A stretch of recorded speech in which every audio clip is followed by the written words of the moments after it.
There's a concentrated effort to stop it. They'll do anything to stop us, especially now. Because where is our opposition? He's been fighting for us for so long. So many schools of thoughts we've been through, yeah, to keep us strong. So tell me, what is it that you're willing to do to make our dreams come true? Yeah, make our dreams come true. Been a long time coming, but now we're here. So won't you stand up and show no fear? For the master, master teacher. Freedom for the master, master teacher. Freedom for the master, master teacher. Freedom for the master, master teacher. 'Cause he's the man of the hour. They kidnapped him for building Tamarae. He put his life on the line for us all. And for the truth, the lies must fade away. Fade away. It's been a long time coming. Yes, let's be strong. For the 7 seals are breaking. It won't be long to make our dreams come true. For a life that's new. Some are called and few are chosen. Said, how about you? For the master, master teacher. Freedom for the master, master teacher. Freedom for the master, master teacher. Freedom for the master, master teacher. Freedom for the master, freedom, master teacher. Freedom for the master, master teacher. Freedom for the master, freedom, master teacher. Freedom for the master, freedom, master teacher. Think not that we are earthborn, we come from earth, we may be, but we are life-born spirit, and without knowing we can never be free. Knowledge of this was lost when we were cast into blindness. The master teacher came and broke the chains of bondage. For the master, master teacher. Freedom for the master, freedom, master teacher. Freedom for the master, freedom, master teacher. Freedom for the master, freedom, master teacher. Freedom for the master, bring the master teacher. Bring the freedom for the master, master teacher. Freedom for the master, bring the master teacher. Bring the freedom for the master, master teacher. Freedom for the master, master teacher. Freedom for the master, master teacher. Freedom for the master, master teacher. Freedom for the master, master teacher. Freedom for the master, master teacher. Freedom for the master, master teacher. Freedom for the master. They did everything in their power to take this land and make sure that what's happening right now does not go on. They tried every trick in the book. They ain't finished. They tried slander, defamation of character. They tried to divide brothers up, harass sisters on the street, stop every car coming down to make sure they did everything they could. And not one person come out and help us. Why? Because they had us marked as a cult. Oh, there's some crazy suicide cult.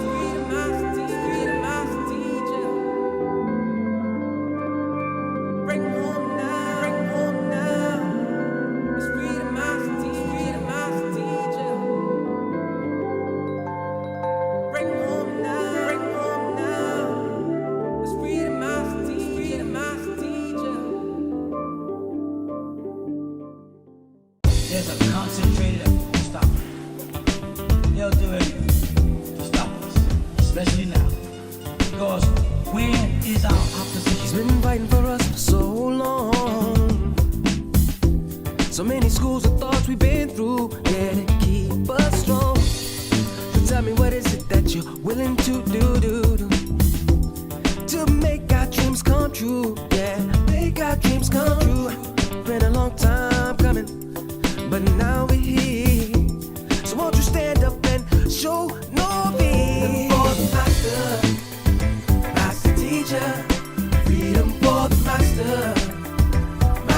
teacher, freedom for the master. Master teacher, freedom for the master. Master teacher, 'cause he's the man of the hour. They kidnapped him for building Tamarae. He put his life on the line for us all, and for the truth the lies must fade away. Fade away. It's been a long time coming. Yes, let's be strong. For the 7 seals are breaking. It won't be long to make our dreams come true. For a life that's new. Some are called and few are chosen.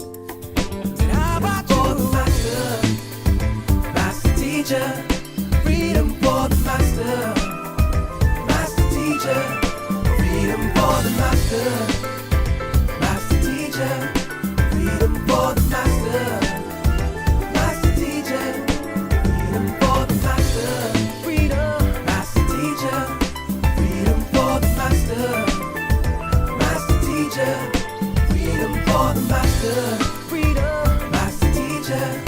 Freedom for the master, freedom, master teacher. Think not that we are earthborn, we come from earth, we may be, but we are life on spirit, and without knowing we can never be free.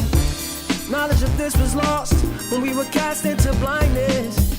The master teacher came and broke the chains of bondage. For the master, master teacher, freedom for the master. Freedom for the master, freedom, master teacher, freedom for the master, freedom, master teacher, freedom for the master, bring it master teacher, bring it freedom for the master, master teacher, freedom for the master, bring it master teacher, bring it freedom for the master, master teacher, freedom for the master. Freedom for the master, master teacher, freedom for the master, master teacher, freedom for the master, master teacher, freedom for the master, master teacher, freedom for the master, master teacher, freedom for the master. They did everything in their power to take this land and make sure that what's happening right now does not go on. They tried every trick in the book. They ain't finished.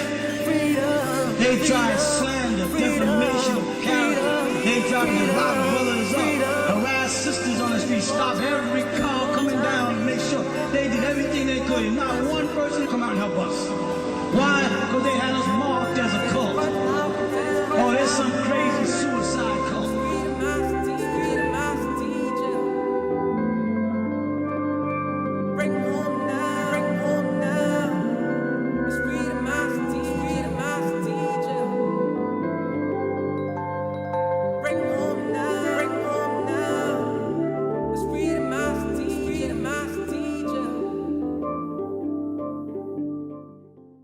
There's a concentrated effort to stop it.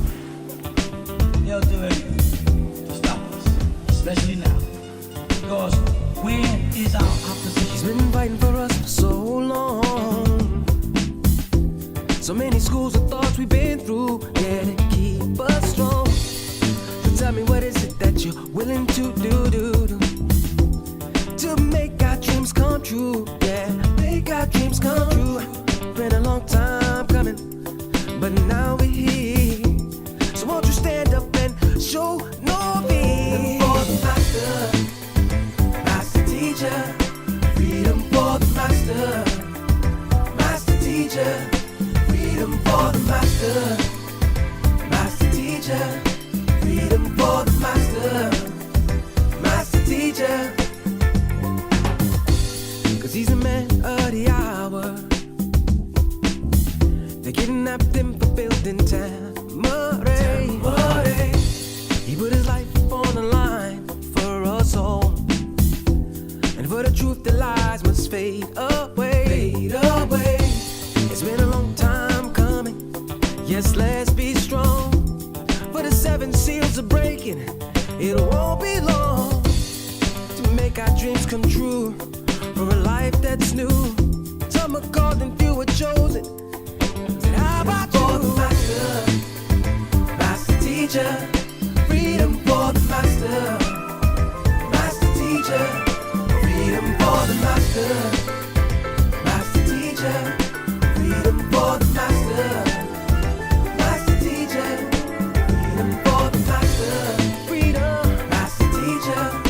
Freedom for the master, master teacher.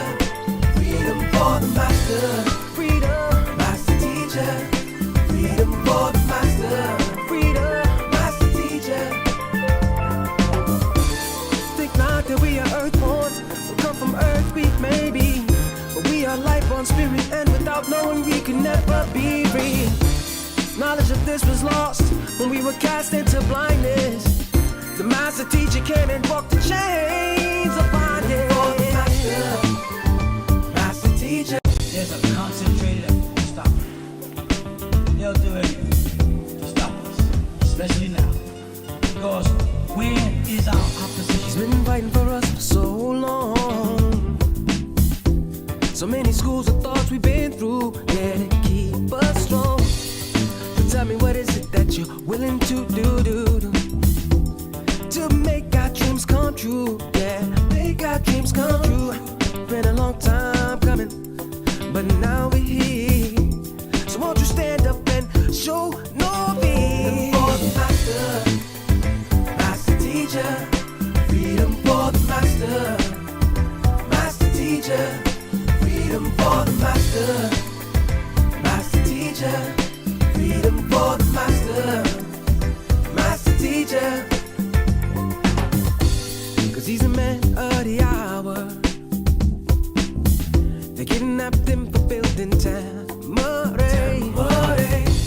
He put his life on the line for us all.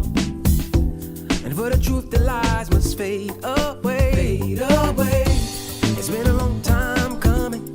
Yes, let's be strong. For the 7 seals are breaking. It won't be long to make our dreams come true. For a life that's new. Some are called and few are chosen. Said, how about you? For the master, master teacher. Freedom for the master, master teacher. Freedom for the master, master teacher.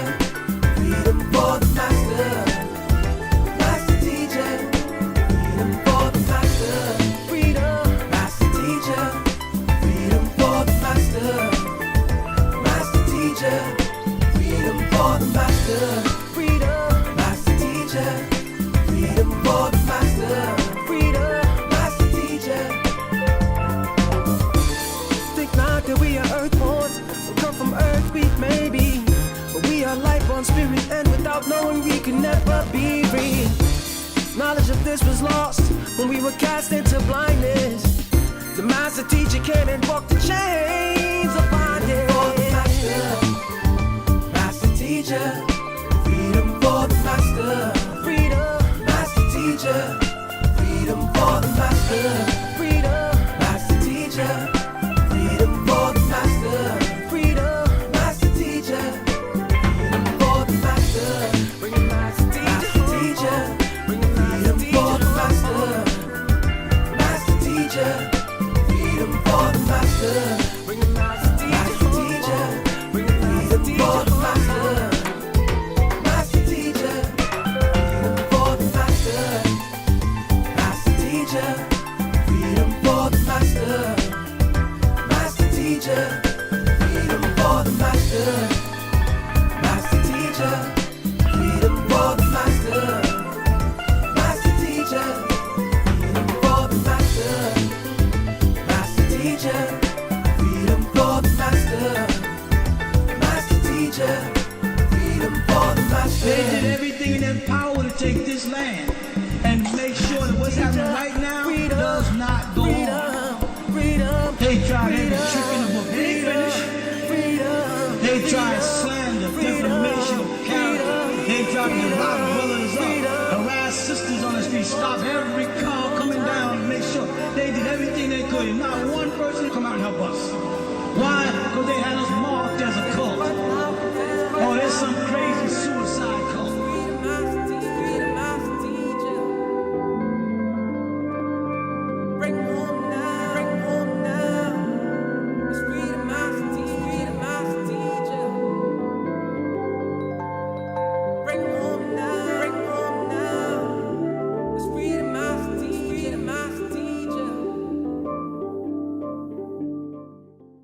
There's a concentrated effort to stop it.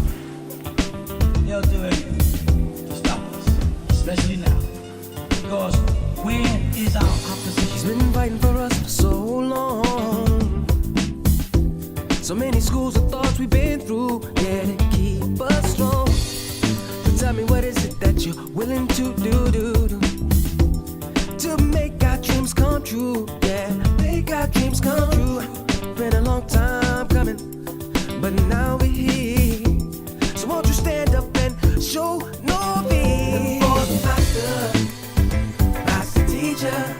Freedom for the master, master teacher. Freedom for the master, master teacher. Freedom for the master, master teacher. 'Cause he's the man of the hour. They kidnapped him for building Tamarae. He put his life on the line for us all. And for the truth, the lies must fade away. Fade away.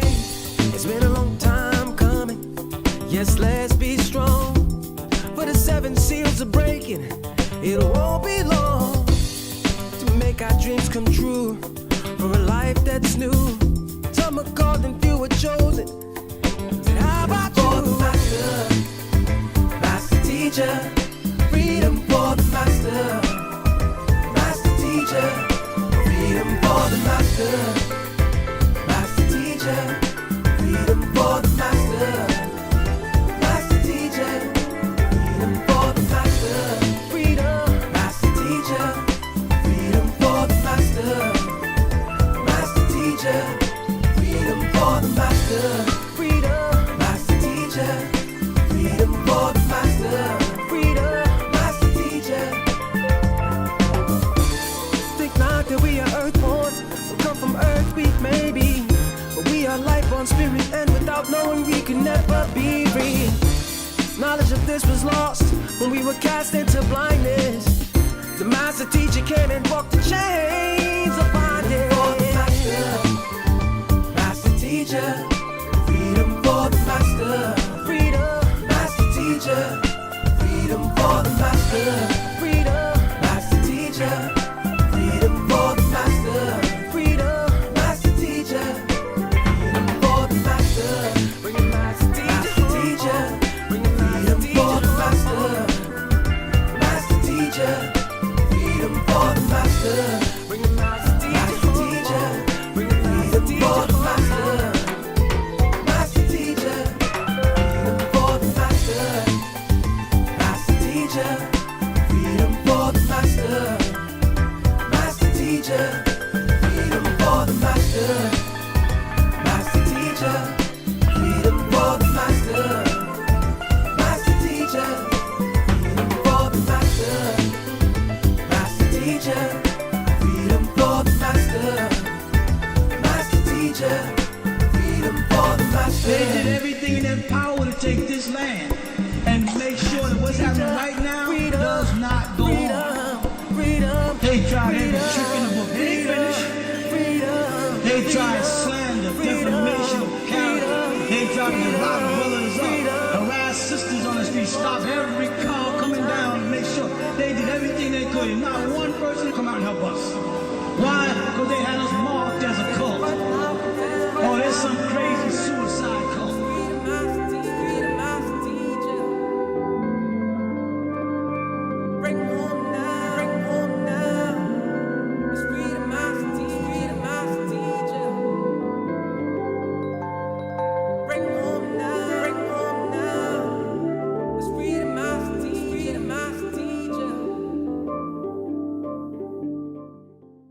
There's a concentrated effort to stop it. They'll do anything especially now. Because when is our opposition? He's been fighting for us for so long. So many schools of thoughts we've been through, yeah, to keep us strong. So tell me, what is it that you're willing to do to make our dreams come true? Yeah, make our dreams come true. Been a long time coming, but now we're here. So won't you stand up and show no fear? For the master, master teacher, freedom for the master, master teacher, freedom for the master, master teacher, freedom for the master, master teacher. 'Cause he's the man of the hour. They kidnapped him for building Tamare. He put his life on the line for us all. And for the truth, the lies must fade away. Fade away. It's been a long time coming. Yes, let's be strong. For the 7 seals are breaking. It won't be long to make our dreams come true. For a life that's new. Some are called and few are chosen. How about you? For the master, master teacher, freedom for the master, master teacher, freedom for the master, master teacher, freedom for the master, master teacher, freedom for the master, freedom, master teacher, freedom for the master, master teacher, freedom for the master.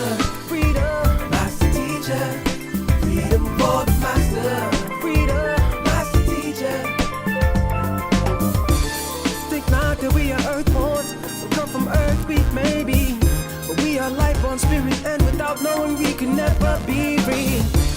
Knowledge of this was lost when we were cast into blindness. The master teacher came and broke the chains of bondage. For the master, master teacher, freedom for the master, freedom, master teacher, freedom for the master, freedom, master teacher, freedom for the master, freedom, master teacher.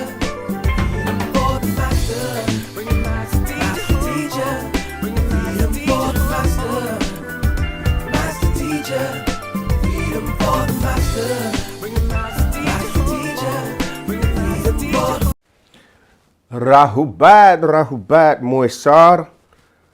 Greetings, family. Welcome back yet again to another Ask Us Anything live. OSM, our souls matter. So let's each one teach one. Let's see who's online. Harriet 8575, Rahubat. Rhoda, Rahubat. Grace, Rahubat. Sekhetra, Rahubat.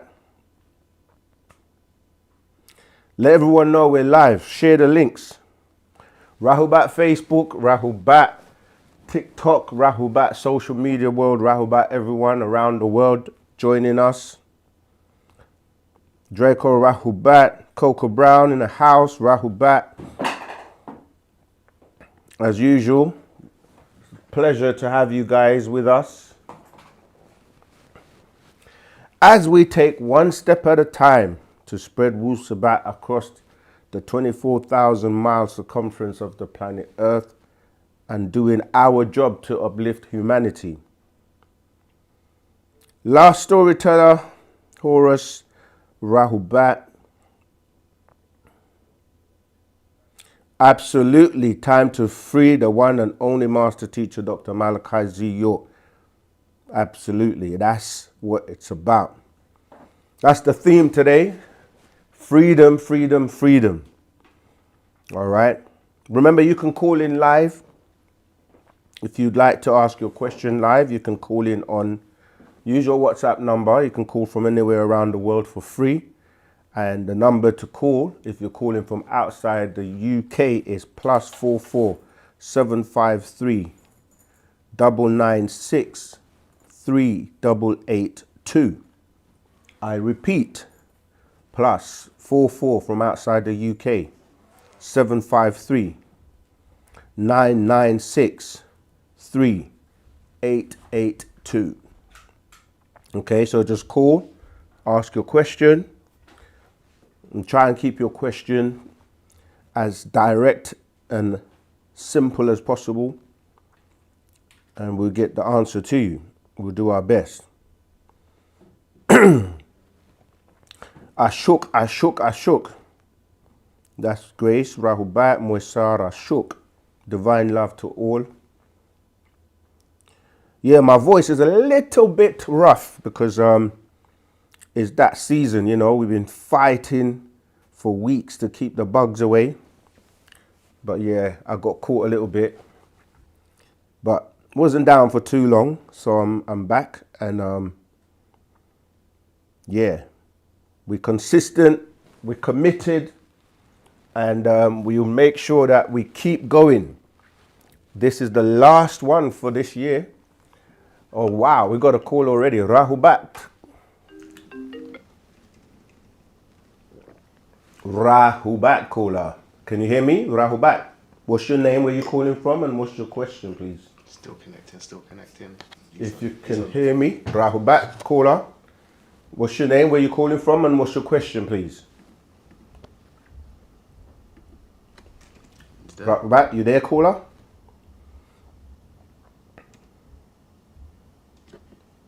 Can't hear him. Cough. Rahubat caller, you there? All right, he might call back, or she might call back. So I was saying, yeah, it's the last one for 2025, and the theme is freedom.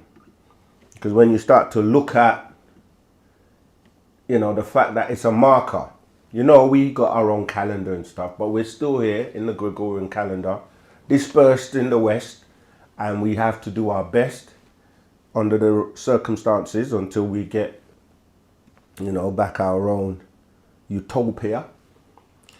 Hello? Oh, you're through. Rahubat caller, what's your name, where you calling from, and what's your question, please? My name is Kerith from Jamaica. Yes, how are you doing? I'm fine. Good. What's your question? Well, I want to start off by asking, overall, is the human brain responsible for the way how we feel? The thing about that question is that you have more than one brain. Most may not be aware that, you know, you have the brain that is inside your skull, but you also have the brain that most refer to as the gut, which is connected to your heart and your major organs. So the brain itself is tissue, but it's like the central processing unit, you know, where processing takes place, because the brain itself is connected to what we refer to as the mental reservoir, where all thoughts reside or come from and to. And then you have a whole system, well, a number of different systems that interact with the brain. So, for example, your nervous system, which is related to the biggest organ you have, which is your skin. All right. You have many intricate systems, like I mentioned the nervous system already. You've got the skeletal system. You've got, you know, the lymphatic system. You've got many systems, the digestive system, and they all work in conjunction because they process everything that you come in contact with. If it's food that goes through your system, it's processed. You know, the lungs, the liver, they get involved, the intestines, and impulses are sent as electrical signals through the networks, the many networks in your body, to relay messages to the brain.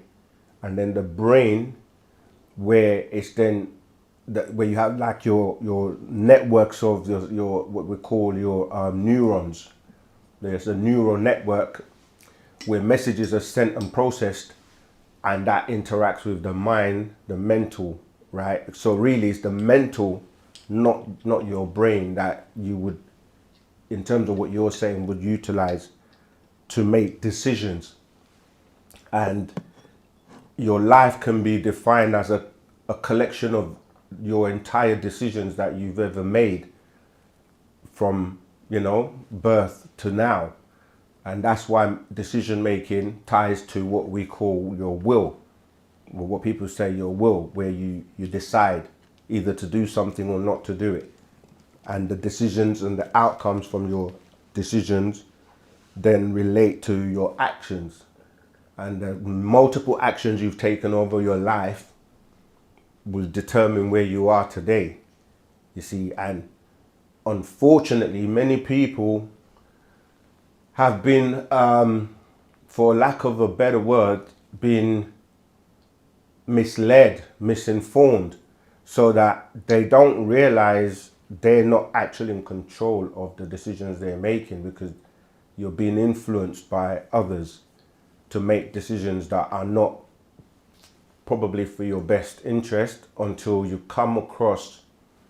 So for example, when you're born into a family, and depending on what your parents have been programmed with or the way they've lived their life, they may pass that on to you, and then that might, have a choice in terms of like the education you get, what religion you might follow, and so on and so on and so forth, what schools you go to and the society you live in, until you get to a point where you're old enough to either challenge some of these decisions, or you decide to go and search and look for yourself. Thus, you then get to the point where you may have to start reprogramming everything you've been believing or thinking throughout your life. So this is why Wu-Sabat is here to help you make those choices. Go ahead. Okay, so all right, let me put things in this way. Let's say there was a alien being, and their anatomy and their brain biology is different from ours. Mm-hmm. Could that enable them or make them perceive life in a vastly different way than how human beings perceive things? And also maybe their brain or their mental state causes them to feel more enlightened and more heightened in life, if you get what I'm trying to say. Yeah, you're right. This is where, going back to what you were saying about the brain, most humans are not using even up to 10% of the capacity of their brain power. And some extraterrestrials are able to use much more. Some extraterrestrials do not have emotions, so they don't feel or react to things in the way that humans that have emotions do. Some extraterrestrials don't have digestive systems like we do, so they don't. The nutrition that they take doesn't go through the same process as we do. However, we are actually also extraterrestrials. It's just that we have been maimed to the point where many are not, aware of their innate abilities. And that's why we teach about the higher senses that most have not really been taught about as having those higher senses. You see, so you're right. Yeah, different extraterrestrials have. Some extraterrestrials are not very clever either, because they have like degenerate, like we mentioned the Deros, for example. These are beings that are degenerates, and then you have beings, both humans and extraterrestrials, that are evolving. And I did a class last couple of weeks, I think, called Ascending and Descending Beings. So some beings are going downwards. Even humans, a lot of us have stopped using our brain because we've been introduced to technology. Started off with things like calculators, because when you were growing up, those who remember, you didn't have calculators. You had to do arithmetic with your mind. But the introduction of calculators meant that the generations that came up using calculators have basically reduced that ability to be able to do arithmetic mentally. You see, so after generations and generations, you don't exercise that aspect of your brain. And it's the same when we start to look at, you know, numbers. Like, you used to memorize numbers and call people based on their telephone numbers that you've memorized. Now it's all stored on the devices. So most people, if they lose their device, they won't remember anybody's number to call them if they were in an emergency situation. So you have beings that are degenerating, like even the clothes you wear and the fashions and things like that. Like when you see, you know, young, predominantly what we call black boys wearing their trousers sagging, that eventually the way nature works is it will pull their waist down and they start to walk and slump in a particular way, going back to how, if you look at, you know, how certain apes walk, you know. So certain things are done by design. If you don't utilize something over a period of time, your little toes and your little fingers, especially the toe, if you don't use it, after a while it will have no use, you see. So if you don't use it, you lose it. You should have heard that phrase at some point. So what we're basically saying is you've got people that are elevating because they're using their mind, they're exercising, they're studying, they're reading, they're researching and improving their memory and improving their knowledge. And you have others that are just going the other way. And this is the same with all beings. There's ascending and descending beings. So you're either elevating or you're degenerating, you see. So it's very important to upgrade ourselves by way of the knowledge, because the knowledge we're getting is from the most intelligent and supreme being extraterrestrial on the planet right now. And that's why, you know, he's teaching us so we can actually elevate and become supreme beings as well. So yes, you're right. Can I ask you this as well? So, like, Sure, go ahead. let's say that there are thoughts in my mind that are bothering me. Mm-hmm. Can my mind be altered and reprogrammed for these things not to bother me anymore in the slightest bit, even if I still remember them? Yes, this is control. It's about control. So you can control the thoughts, because a lot of the time people, if it's like when you hear us say, don't look at the TV, but look into it. That what that means is that a lot of the time people that are not aware of the programming that's taking place, because you even hear the word TV program, and when you look at how the word program is spelt, is program, PROGRMME, right? Which you literally say program me, but it's spelled as program. So when I say just look into it, like analyze what you're watching, process and reason and see what's being projected to you by way of light images that are going into your brain, into your mind, because your eye is receiving the light. Okay, your retina is actually picking. Can I ask you this as well? Go ahead. You said I could be the one to reprogram my own mind. Yes. But I'm asking in the sense that can another being, not me, but another being, program my mind? Yes, that's what I was just explaining. For me not to be bothered by things that used to bother me. Right. So let's make that a practical example. Panda Babyanun is an extraterrestrial being that is programming our minds with the scrolls and the information that is coming from outformation to information inside the planet, inside your mind. And it's gonna change the way you think. Because if you were once under the program of religion, that's what people are doing. They're running different. It's like if you think of yourself as a device, like a computer system, right?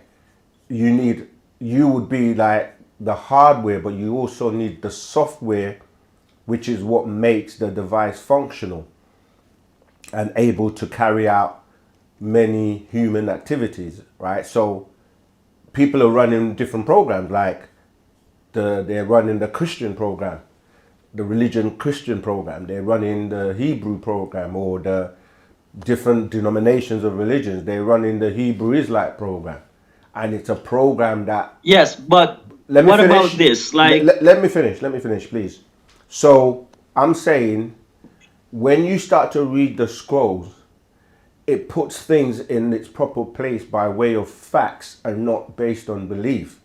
So you're now reprogramming yourself to behave and act differently, and you're not going to be afraid of the things that you were taught in religion, for example, such as being punished and going to hell, etc., etc. That program will no longer work on you. Go ahead. so I'm just using this as an example. In the Bible, the human race, they used to speak one language, but the Bible says that the Lord reprogrammed a lot of people and instantly caused them to start speaking different languages. Is that the type of thing that's real? Like, other beings can reprogram you so that your mind starts doing things differently that it's never done before? Well, when we look at the actual facts with that situation, as we've broken down before and have a video that goes into it, it's talking about extraterrestrials known as the Anunnaki and specific beings. I gave the names when we did the Let My Words Be Known, their specific names, who many know as Enki and Enlil and the family of Anu, okay? That particular story you're referring to is that before they were scattered, right? This is Genesis 11 for those who are not familiar with it. They were being programmed by the beings on Nibiru, right? These Anunnaki beings that were sending frequencies to have you think and have certain thoughts and to behave and follow their instructions, so they had control over the people. And so when the being known as Nimrod, Sargon, right, he was the son of Cush. The language that was being spoken, one language that was being spoken all over the world, was our language that we're teaching and speaking today, known as Misbatia. So Nimrod went over to Cush from Mesopotamia, from where the Anunnaki were controlling, which is known as Shinar, became known as Sumer, or the, what we call Mesopotamia today. He went back to Africa to his father Cush and learned this language. And then when he came back, he broke the spell on his people that was being, the programming that was being used on them to control them by the Anunnaki. He came and taught them how to speak Nuwapu. And that basically was able to block the frequencies that were being telepathically, sent down to control them. So that's what we're saying, that then the beings were like, they couldn't work out what is going on. So they came down, and that's when they came and dispersed them and confound them and broke them up, so that they were no longer able to work together, because they realized that they were one mind. They were able to build and do anything that they put their mind together. So that's what's happening today.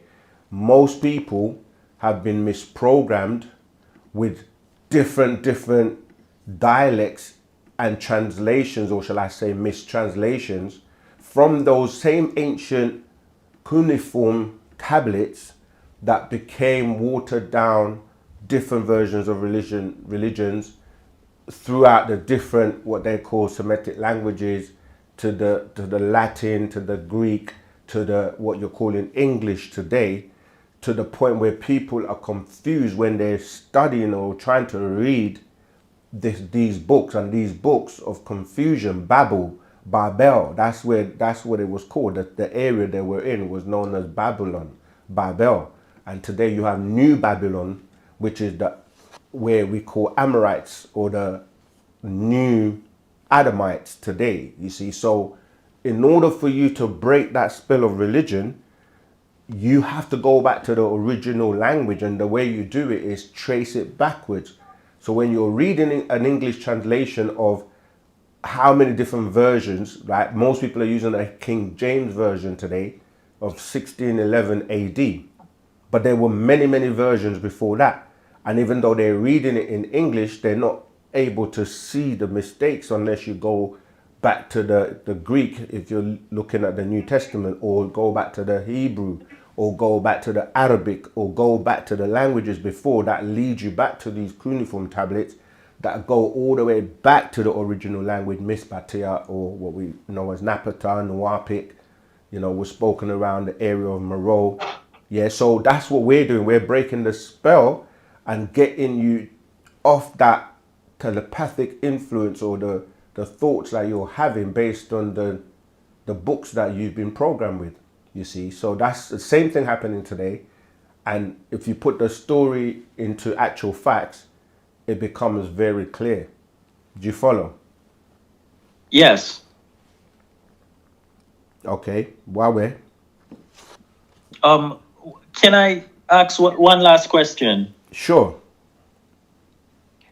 Okay, I asked this question already, but I wasn't really clear about how I asked last time. So I just want to say that as a 9-ether being, if I have sexual relations with a 6-ether being, my abilities or my powers will be diminished. Am I right?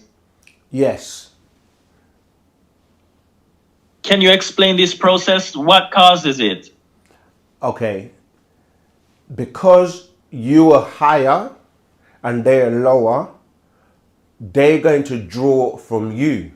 So you're giving off part of your energy to them because they're pulling from you. You follow?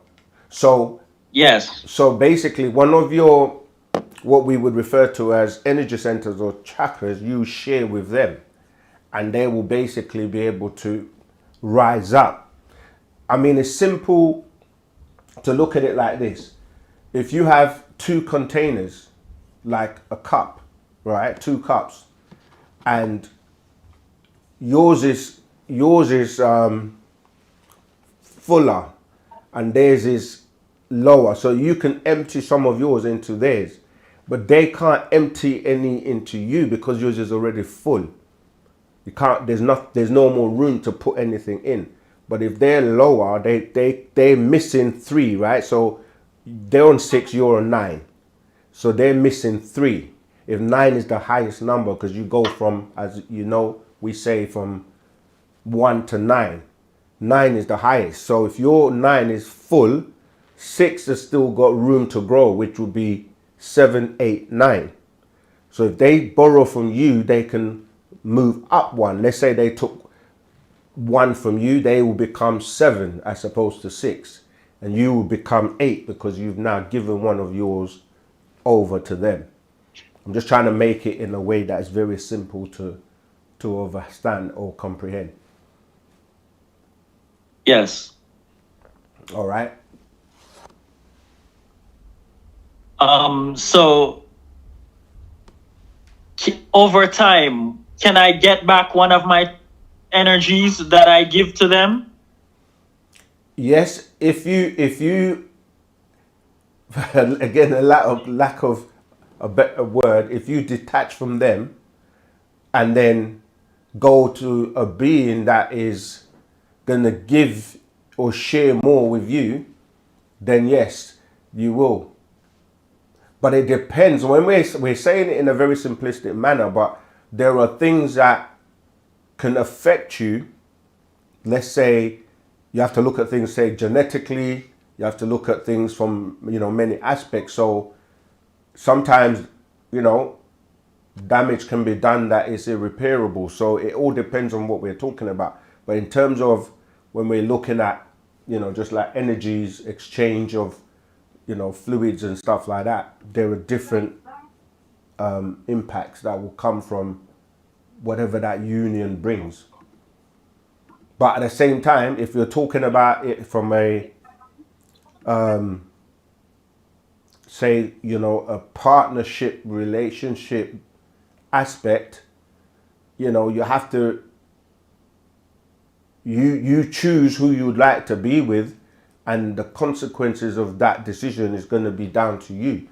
And if you're already together, then that's what it is. There's no, like, we don't dictate or tell people like who to be with or who not to be with.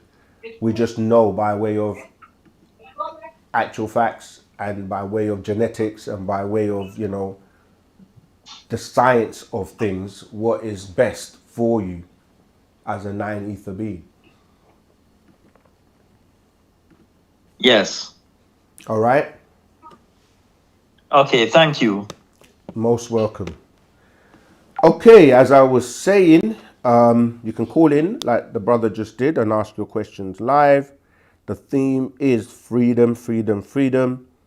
We've just come out of, the time where people are supposed to be all sharing and giving. We hope that, you didn't just spend it all on useless presents. I'm sure you bought some useful ones too, but if you could spend that a little bit on the Freedom for the Master Teacher track, which is the link is there. You can support us, or buy us a coffee as we're building a new studio. Got another caller? Voice note. Okay, voice note. Let's go for it. Rahubat Sakin. Rahman. My name is Percy from South Africa. My question today is about the two brothers, Enlil and Enki, asking that one was bad and one was good. So if you look at the things, the way they're happening today, in negativity and in positivity, will you say the spirit of those two brothers is or are still roaming today on this physical world? That's why we have negativity and positivity. Thank you. Yeah, absolutely. But it's not just from them. And what we tend to do is we mix up agreeable and disagreeable with positivity and negativity. To a being's nature, if their nature is set a certain way, then that's their nature. And what's happened with the two brothers is the conflicts, as you know, and in relation to, yes, what you're saying is that throughout time, that conflict has passed on to different brothers over time. So when you look at the Enki and Enlil story, you can kind of relate it to the Ptah and Bes story. You can relate it to the Cain and Abel story, the Esau and Jacob story, and you can bring it all to today when you read the Golden Children Patarak, the way where you're dealing with golden children, and then you have fire children, and then you have 6 ether, adverse to 9 ether.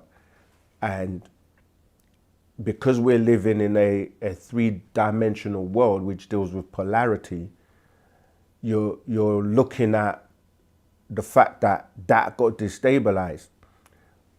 But there was a time where that wasn't the case.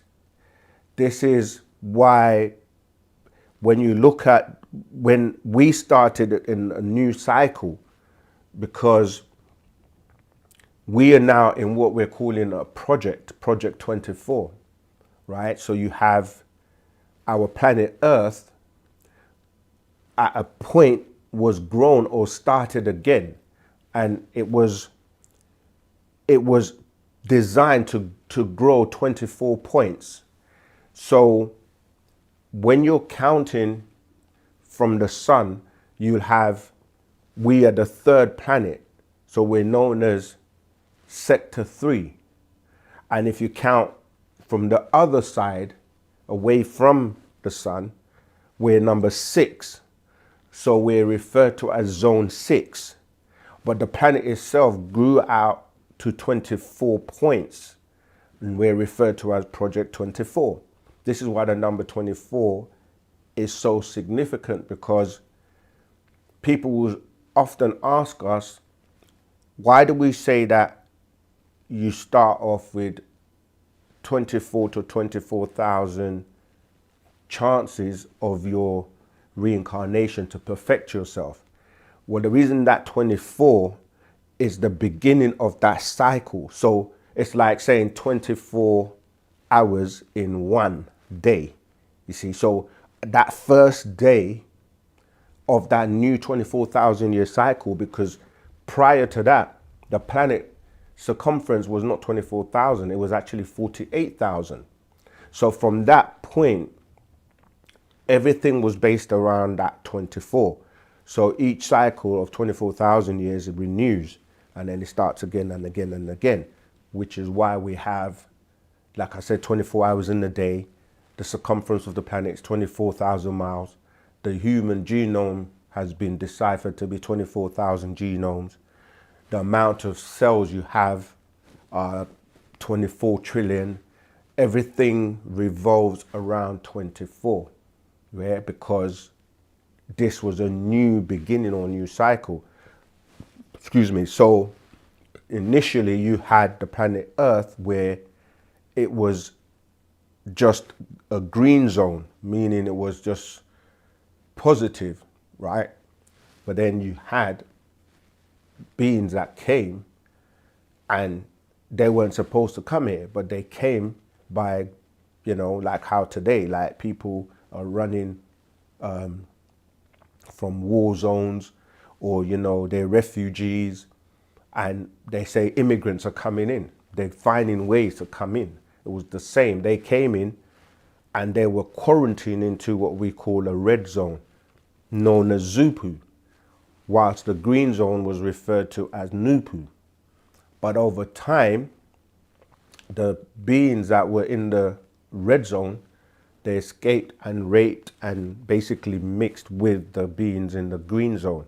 And this is how the two sides, or the conflicts and everything, started, and the destabilization of that peace. We have an actual fact called existence, how and why, that will go into that a little bit more. And it was the same where you had the, you know, the blood types on the planet were all positive initially, before they became, you know, the A, B, O, and then they were all positive. And then with the intervention of these beings, excuse me, they brought in the, you know, the RH factor and then the negative. So now you have mixtures of everybody, and O now is like the most commonly used one, which is more able to be used by many people. But yeah, so yeah, you're right, that energy, and it ties into today, where you now have different political parties. For example, you know, you'll always have opponents. In sports, you have two teams playing against each other. You know, you have Democrats against Republicans, or Labour versus Conservative, and it just goes on and on and on into, like I said, different football matches with like Arsenal against Man United or whatever. So that competition is something that, yeah, is that spirit of the two opposing forces. But what has happened is that one is dominating over the other for the last 6,000 years, because we were predominantly being ruled by 6 ether forces. And now that's changing because of the new cycle again. The cycle of 24,000 years has started again from the year 2000 AD. So now we're reversing all of that. But the thing is, the opposing, the pushing and pulling forces, the disagreeable are trying to win souls, or steal souls, and teach you the wrong information and have you trapped.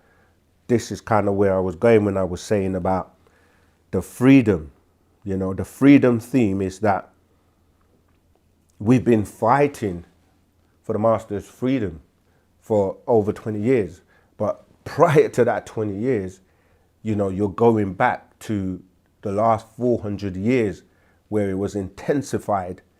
And that 400 years was from the 1600s with what they refer to as the slave trade, we call the slave kidnapping. You see, because you had many slave kidnappings, but the 1600, was the last one that was really horrific. And that brought us to the year 2000, where you talk about the 400-year bondage, which a lot of people mistake with the bondage of the Israelites, which is 430 years, not 400 years. But even then, going back after that 400 years, you're going back 6,000 years to the beginning of this moon cycle. The last 6,000 years of the last 24,000 years, which was a moon cycle. You see, because when you talk in thousands, it sounds like a long time ago, but when you break each one of those 6,000 into a 1,000-year period and count backwards, because we're in the Gregorian calendar in 2025 AD. So 2,000 years prior to that will be 1 AD, right? Or 2025. And that would be one coming this way. But then going backwards, you're going to go back 4,000 years, or 4004 BC or BCE. That's the beginning of that moon cycle, which has come to an end in the year 2000. So everything is changing, but you have to be in the mindset of raising your vibration and your consciousness to not be pulled down with the destruction and the dissipation of six ether forces, you see. So yeah, freedom has been a long time, and as we're moving into 2026, it's a mark for you to start again. It's like, now I'm gonna stop making the excuses. I'm gonna start learning my language. We've got the language course for you. I'm gonna start reading the scrolls. I'm gonna give up certain things that are holding me back in terms of my diet. I'm gonna start, exercising. I'm gonna start a new business. It's a good way to say, look, the fight has been going on for a very long time. Are you a part of the problem? Are you gonna be a part of the solution? You see, so it's a good mark. This last show of Ask Us Anything for 2025 is one that we're saying to you, get ready, because as we count down from 2026 to 2030, things are gonna get, we've already did the video telling you that. So no more messing around. It's time for freedom, time for Partner Babylon to come out. It's time for you to fix up, get yourself ready and in order to elevate and raise your vibration and your consciousness. Big shout out to Joshua. He escaped, isn't it, that accident. And it's amazing because in Wu-Sabat, we teach you that, and I'm saying that because obviously 2 points I want to make with that. He just won the fight, got a whole heap of money. I think it was like, 75 mil or something? It's crazy. We're going to fact check that. Now, then he goes off, obviously, back home to the motherland, to chill out with his family, and then gets into this car accident. 2 people, unfortunately, were unalived, and he wasn't. The 2 points I want to make is, this is what I'm saying, like, it doesn't matter about how much money you have or whatever, yeah, because he may not have made it to 2026. You see? Even with all the millions, you see what I'm saying? So it's not really about the money. But the thing is, Wu-Sabat will break it down and say, people will say, thank God that he survived, and we're obviously, we appreciate love that he's still with us. But people won't say, who's responsible for the other two? If God could save all of them, why didn't he? You see, this is how Wu-Sabat gets you to think. It's not just we deal with natural nature, that things happen, and it's not because God decided to unalive two and save one. But that's just to show you how you got to think and ask these questions, because religion doesn't really answer those types of questions. And like I said, it doesn't matter if you got 1 million, 1 billion, we're all still in a position where we don't know tomorrow what can happen. We're here passing through, and you've got to prepare yourself for the next journey, the next realm, you see. So yeah, shout out to him and condolences to the family and the ones and their loved ones who lost, the two other people. All right, let's look at the questions in the chat. What is baptism? Do Wu-Sabat culture participate in this practice of baptism? And this is from Grace and Joki 8123. Great question. There is a book, an actual fact by the master teacher, called The Proof by Way of Parnabab Yanun. That's such an interesting book to get hold of, because what it explains is baptism, or these various terms that are used, like Shahada in Islam. These are rituals that if you're not aware of what's going on, you're being put in a situation where you're giving away your soul or your allegiance to these religions, and the date is over them. You see, so because these religions relying on the jinns, or giving your allegiance to these religions, and the deities over them, the extraterrestrials over them, their whole thing is to collect your soul, but it won't be collected until the time when you're crossing over.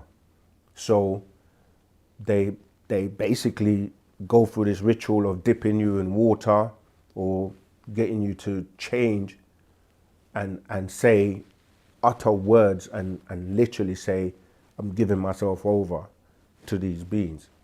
And this is why all of these religious organizations will start off with some type of being born again, or a baptism or a shahada or something, where you're now renouncing yourself and giving it over to them.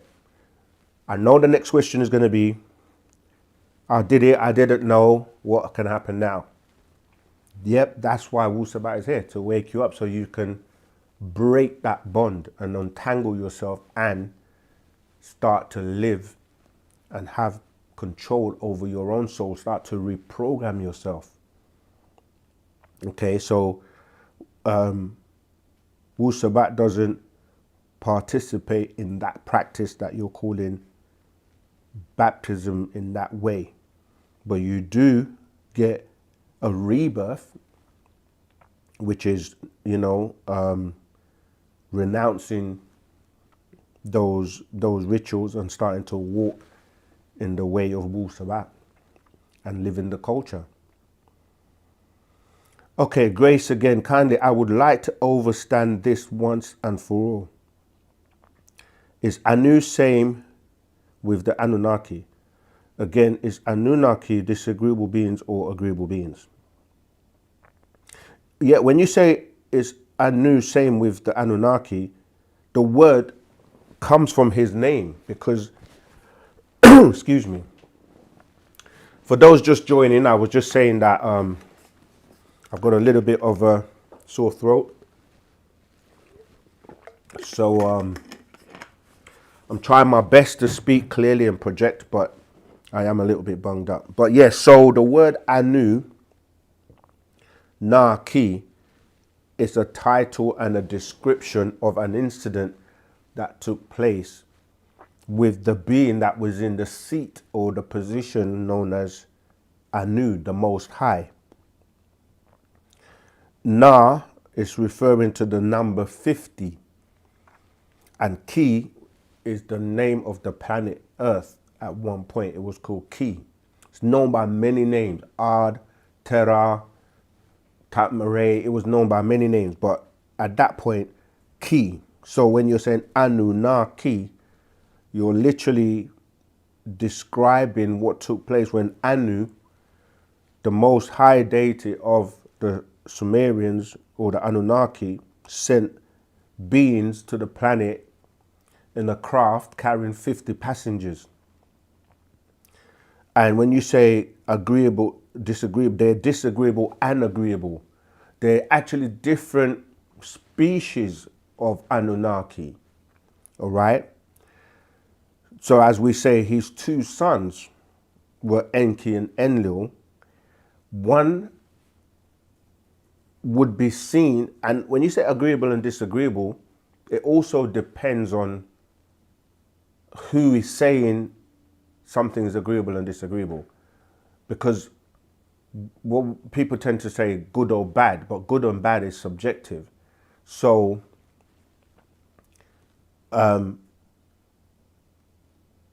Enki can be looked at as agreeable to some beings and Enlil as disagreeable. And in different situations, it's the other way around. That's why when you're reading the Bible and these different beings, these different characters, you don't know when it's changing from one to the other, where someone might say, don't eat flesh. And then later on, someone else is going to say, you can eat flesh. Because the one who doesn't eat flesh is going to say, don't eat flesh. And the one who does is going to say it's okay to eat flesh. So Anunnaki are different species, both agreeable and disagreeable. It's like saying, are all human beings good and bad? Yes, within each being you have what you call agreeable and disagreeable, but collectively you can have a group of people that are agreeable, and then you can have a group of people that are disagreeable too, amongst the different races and the different species. And then you can see how you measure who's more disagreeable is by way of their actions.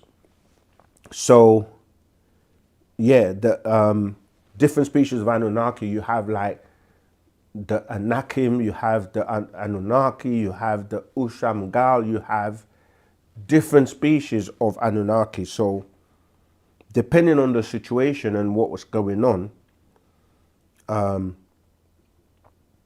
is Anunnaki disagreeable beings, or they're both. But today you have Enlil, all the beings that aligned with Enlil, they're the ones that are causing the most chaos on the planet, and they give allegiance to Enlil. We've explained many times that those who have the L at the end of their names are loyal to Enlil, and those who have the Ja at the end of their names, biblically this is, they are loyal to Enki. The two put together, this is why when you're reading the Bible in English, or even sometimes in the Hebrew, you can get confused, because you might see names like Yahweh, and you think, even though that can be an attribute to one person, Yah is agreeable, Way is disagreeable. So put together is agreeable and disagreeable. Or you say that Elohim, or you might say cherubim and seraphim. You might, there are different descriptions for agreeable and disagreeable. So depending on who and what situation we're looking at is what would determine who's agreeable and disagreeable. So like on the planet today, you have beings that are doing very disagreeable things.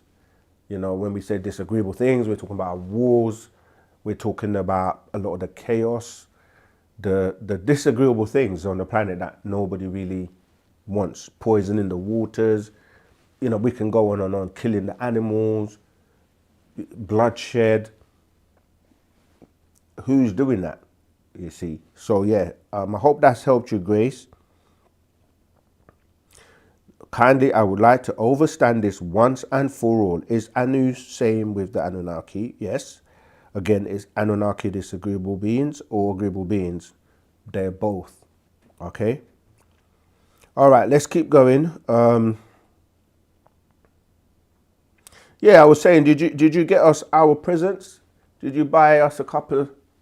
I don't drink coffee, but I think King likes to say coffee so we can get this studio. We've got so much more content to give you guys. You know, we like, by way of Partner Babylon, of course, just is an open tap, flowing with information. And we got so much more. We're gonna answer all your questions to do with these monotheistic religions, because that's what Pops did. That's what a master teacher, Partner Babylon, did. He got to a point where he answered all the questions about, we've been doing this now for what, 2 years, consistently answering your questions. One more year and you guys would have, that's a university degree. You see, you're almost graduated. So we're gonna move on to the next level of information. And so we're gonna give you all the answers to your religious. So Pops did, he basically what? He ended up with the 360 questions to ask everyone, Muslims, Jews, Christians. Then he came up with the Christism and the degree of Christism, the degree of Mohammedism, and the degree of Mosesism. Those 3 big, thick degree books, it's like you would be far more qualified than anyone who's gone to theology school, anyone who's gone to study something for 3 years. That's a degree in itself. No coincidence they call the degree of Mosesism, the degree of Christism, and the degree of Mohammedism. That covers everything you would ever want to know about the 3 monotheistic religions that have had you trapped mentally for so long. And then we move on to what we call the hereafter doctrine, which deals with actual facts, Patarak, Pataruk, and what? Master secrets. All right, so those of you who have been studying and watching all the videos, that's your way to graduate. Study every video, read every book, ask all your questions, and you're going to be in a position where you can answer any question asked to you, put to you on those monotheistic religions and much more, because the master teacher doesn't only deal with religion. He goes into history, he goes into science, he answers questions on anything. So that makes you much more equipped to deal with anyone on the planet. Yeah. All right, let's move on to the next question. Any information on ancient Kenya? That's so broad. It's like saying any information on ancient England. But Kenya is significant because, you know, you're dealing with indigenous people and yeah, so I mean, you're gonna have to be a little bit more specific, but it's like most of the, when you look at where, you know, life started from, originally when the landmass was one, you know, you had the center, and then you had, you know, beings that evolved from, you know, Egg Island, and the land was known as Ganawa. But you start to look at Monodap in South Africa, Kenya. These are places where they have found a lot of the remains or the bones of, you know, our ancestors, and they're able to say, you know, life began in Africa. Most of, in fact, all of the major ones have been found from Lucy. We've got the list in our Fast Track, the Spiritual and Conscious Journey book. So yeah, it's a bit broad to say any information on ancient Kenya. Ancient can be, to someone, ancient is like 100 years. To someone else, 1,000 years. To someone else, it's 1,000,000 years, you know, and it can go on and on. Okay, let's see. What's the next question? Yeah, last storyteller, I'm with you 100%. That's what I'm saying. Like, it's been a long time, and anything that's worth anything, You know, we're at the end of that finishing line. People wish things can happen overnight. But if you're going to run a long race, like 800 meters, you got to pace yourself. And it's not the beginning of the race, it's those that finish. So if you're going through a situation, I know it can get to a point where you're like, man, Wu-Sabat just comes. Like, if you're vibrating on that vibration, it's that spirit of truth. It just comes, and sometimes it takes you by surprise. Your DNA explosions just goes, and you're like, you know what? I'm ready. You know, it's not going to be everyone that's going to be ready at the same time, because as the master put it, not all flowers will blossom at the same time, but it is time. You know, the changes you may have to make. That's why I say use this mark of we're going into a new year. Use that mark, you know. Sometimes you have to shed. You have to lose friends. You have to lose people that are not on your vibration. And it's cool. Not saying that you have to create any conflicts or anything, but sometimes you just go cut. I'm not going to that club no more. I'm not smoking that no more. I'm not drinking that no more.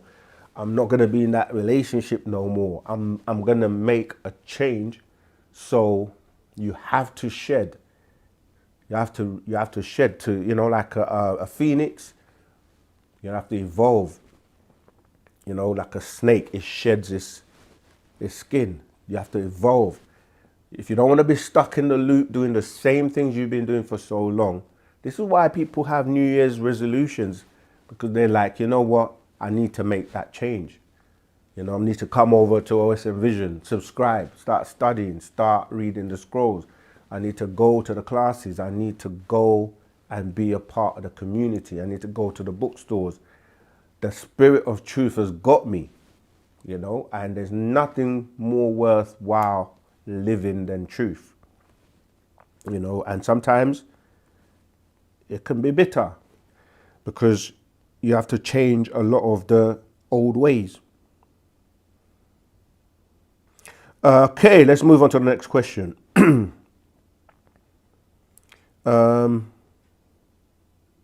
Any information? Okay, cover that. How did Dr. York break the seventh seal in 1970 if he wasn't Jesus? Okay, good question from Amun Green. Where did it say that Jesus was going to break the seventh seal? This is what's happening. This is why I was saying before that people that don't have a full understanding of the scriptures, they attribute things to different people, right? It didn't say Jesus would break the seventh seal. If you read that scroll properly, all right, read the book of Revelations and read Daniel, because Daniel was the one that was told to put a seal and to wait until that time. And the angel that was to break the seal is the angel Michael. Okay. And so, yeah, you say, how did Dr. York break the seventh seal in 1970 if he wasn't Jesus? The answer is simple. Where does it say it was Jesus that was going to break the seal? It was the angel Michael, and he broke it. And that's, how do you know?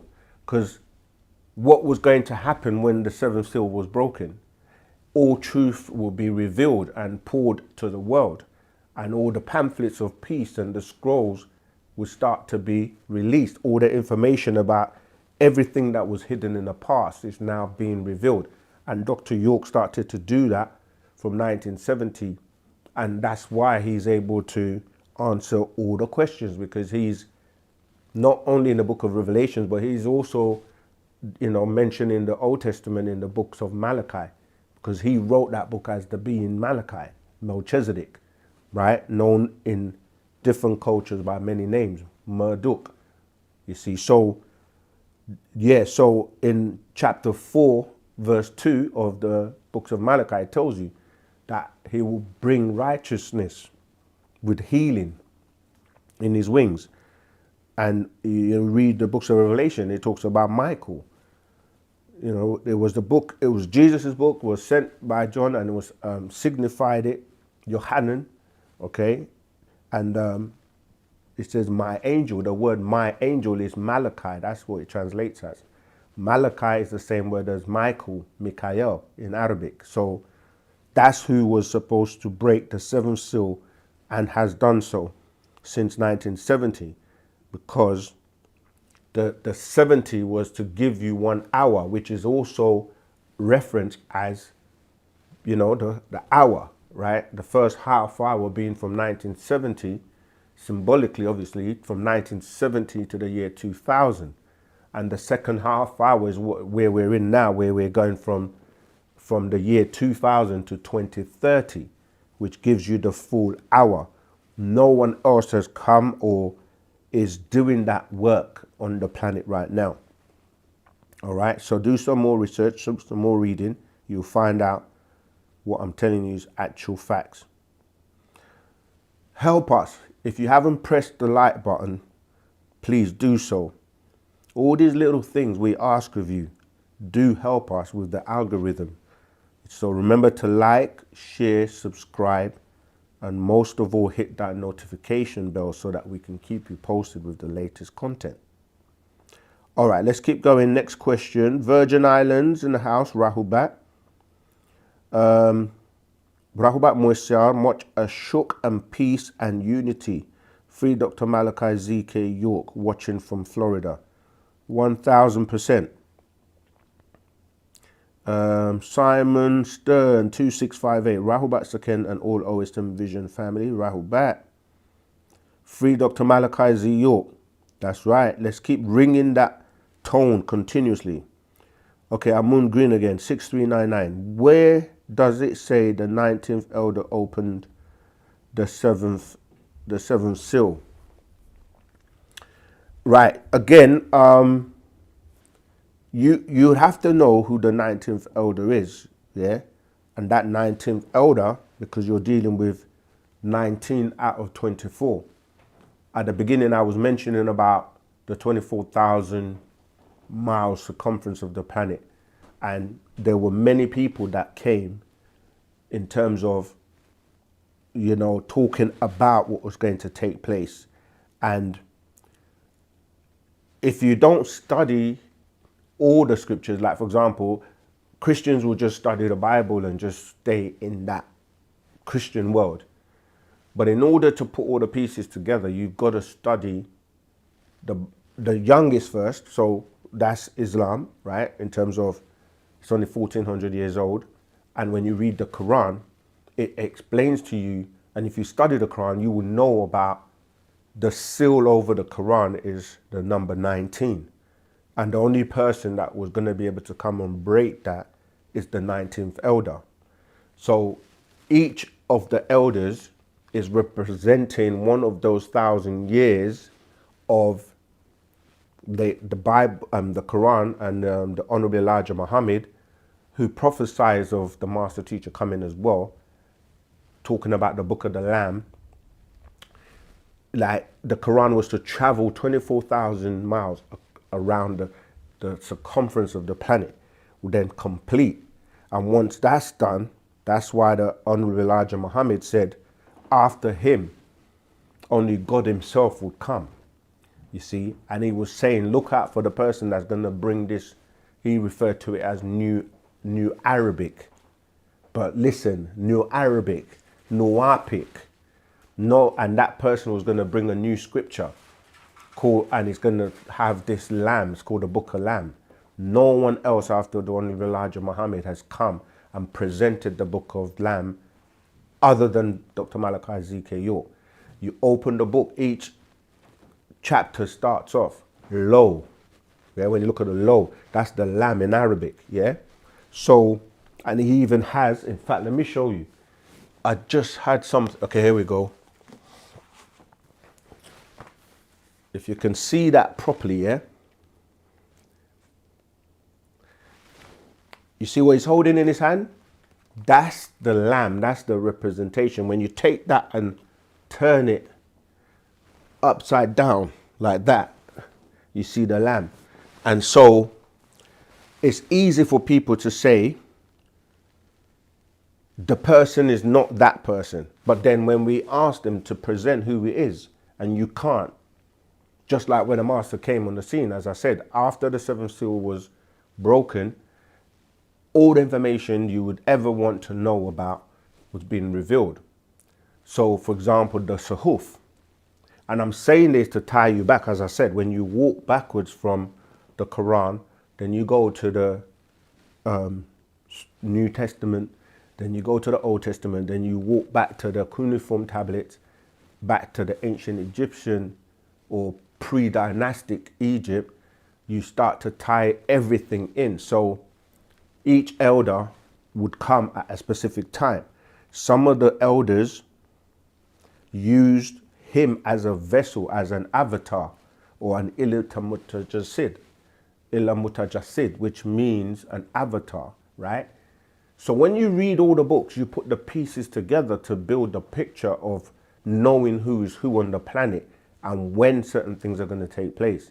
And he's here now, excuse me, to bring about this. I was showing them this just now. Could it be seen clearly? Yeah, I'll just show it again. All right, cool. So, and that was my very first book that I read, by the way. For those who have been following me, they will hear me saying, let me show you the front of it. It was called, ironically, Back to the Beginning, the Book of Names. And yeah, it took me right back to the beginning and everything started to click. So going back to that question, you have to find that answer about the 19th elder. You have to study and know about who the 19th elder is. And that's the being known as Yanun or Michael, Murdoch, Melchizedek. Okay. And they get to a point where I'm saying, the reason I mentioned the Holy Tablets is because that book was the completion of all the books prior to that, because it was able to fill in the gaps of all that religion was trying to convey to you by way of the Quran, the New Testament, Old Testament, Torah, etc., etc. It completed and put everything together. And then that was the expiration of religion. And this new Arabic or Nuwapic, Miss Batia, was introduced. No one else on the planet has been able to give us back our language to bring in the new 24,000 year cycle. All right, we have a caller. Rahubat. Rahubat caller, what's your name? Where are you calling from? And what's your question, please? Hey, Siken. My name is David. Hey, I'm Rahubat. originally from Birmingham. I just want to say thank you for your work. I watch a lot of your content. Thank you. And you do make a massive difference. So thank you so much. No problem. We're only doing our job as student teachers of the master teacher, Pana Babyanun, but, appreciate love you for that. Go ahead. So my question is, I've been reading All Best Secrets or Best Kept Sacred. 720 degrees over 33. Torah. And the master was saying that Christianity was a third degree in the ancient Yeshurun order, which is copied by the Freemasons. Yeah. Now, the top degree is 33 degrees, but in the modern Freemasonries, they have like additional degrees. So these additional degrees, like, where are they from? And like, how do they differ from the master's original top 33 degrees? Okay. Firstly, reading that, you should know that certain things can't be discussed like that. But the question you've asked is one that can be answered in the public domain quite easily, because the rest of the degrees are known as honorary degrees. Okay. So what happened is that many people don't realize there are only really 3 degrees, right? Which is the entered apprentice, the fellow craft, and master mason, or EA, FC, and MM.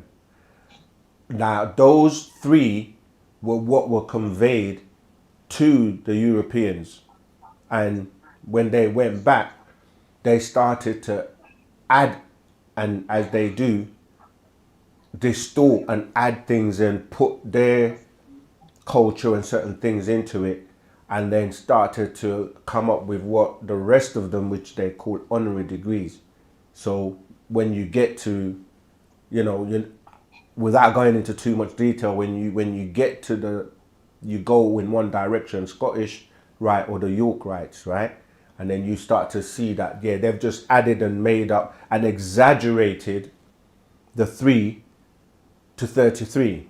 But there is a science behind the 33, because you see a lot of symbology and everything starts to tie in when you look at 33. So, Jesus dying at 33, for example, just to give you an example, and, water freezing and at a certain degree, and, so without going, but yeah, to answer your question, the rest of the degrees are honorary degrees.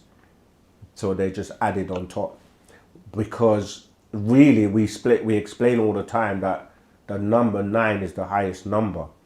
So they only received the 3 lesser mysteries. Earlier on, I was mentioning about the degrees of Mohammedism, the degree of Christism, and the degree of Mosism. That is the 3 degrees which they got as the lower mysteries or the lesser mysteries. You follow? They didn't get the 9, because the 9, there's obviously another 6, right? They didn't get. And that the reason they got what they got was to help civilize them. And they used that and implemented other things mixed up with it when they came back to Europe. Things like the Code of Hammurabi, for example, they mixed that in. And they started to put their own practices like skull and bones and all kinds of other things that they incorporated, and then created a lot of the honorary degrees. So people that don't really understand the whole craft is, they would just say, oh, there's 700 degrees and there's all these kind of degrees. And yeah, they really don't have the secrets. And the secrets were remained or kept sacred. And if you want to know more, the real meaning, that's why we say read the Nuwapian Man Partarak, yeah, or Sabian Man Partarak, because it gives you the guidance to progress to where you need to be as a Nuwapian man, and then you will get the rest of the secrets, which I'm not able to obviously go into. Okay, thank you so much for your answer. No It problem. definitely helped me out. All right. May Have I you ask got the another one? Partarak Nuwapian or Sabian man? I have not actually, but that's the next one I need to purchase. Tour. Absolutely. All right. May I ask another question? Tour. Go ahead. So, the 9 universal laws Yeah. of Tahuti, Yeah. I incorporated in my life and it really helped me. So, back in the Nuwapian era, the 9 universal laws, were they only given to like the top initiates Yeah. I mean, of the order? even though we say 9, there is so much more, because you're talking about 9 to the 9th power of 9. And have you got the Sacred Wisdom of Tahuti? No, I haven't got that one yet. Well, I've seen that as a bad boy book, Yeah, that's your next one. It's available right now. You can get it. But that will answer a lot of. There you go. This is it right here. That will answer a lot of the questions you're asking, because when we say 9 and 9 ether being the highest number, we have to remember that there are degrees as well. So that's why we say 9 to the 9th power of 9, which they term as infinity, meaning that Right. that's the highest you can get to. And Tahuti being that master scribe, if you study his works, he's got those 9 principles in here, which goes into, you have to get hold of this, because it deals with the doctrine of the mental, the doctrine of correspondence, the doctrine of vibration, the doctrine of polarity, the doctrine of rhythm, the doctrine of cause and effect, the doctrine of gender, the doctrine of growth, and 9, the doctrine of breathing.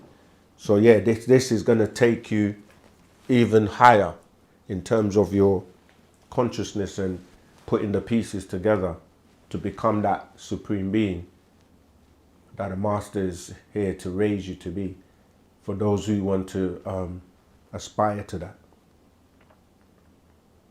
Right, you got it. Yeah, I mean, especially like the first law, the law of mentalism and the subconscious mind. It really is like crazy. You know, we learn nothing about it in school, or no, you don't really see information about it Yeah, because unless remember, you discover the master.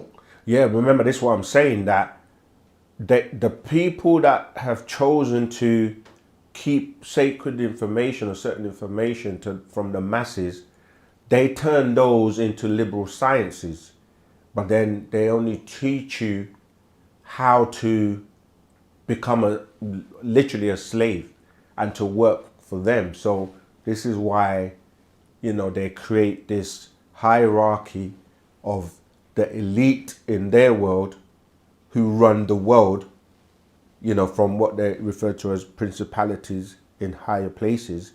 And they rule by controlling those who are blind, who have been blinded by the light. See, that's another whole level, because the light is used to blind. People stare into the light until they're blind. Light brings about chaos. And the light they use is fire. There's a actual fact called the God of light and fire that we have. All these books I'm quoting, the scrolls I'm giving you, are things you have to really study, because when you start seeing the light, the torchbearer, that's what we're dealing with, yeah? Lucifer. Lu-Cypher. It's a circle which deals with the brotherhood of fire worship. That's why everything is about fire, because they're giving allegiance to these fire children, and the fire children worshipping Lucifer, and they're using that light to blind people. And it goes into a lot of detail in terms of, if you start to read books like the Luciferian Conspiracy, the Leviathan books, Antichrist. This is where it goes in deep in terms of what's going on, how we're in that day and time where Michael, and his angels are going to fight against the draconian, with their angels, or their beings that are fighting to keep this world blinded by the light of religion and other methods that they use by way of the Luciferian conspiracy to control the masses.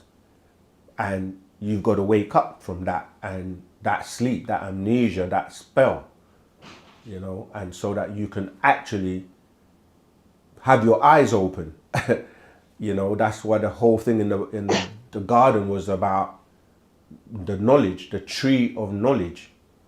Once you ate of it, your eyes were open, or your pineal gland, your third eye was open, so you could see clearly and not be blinded by the light of religion and the Luciferians.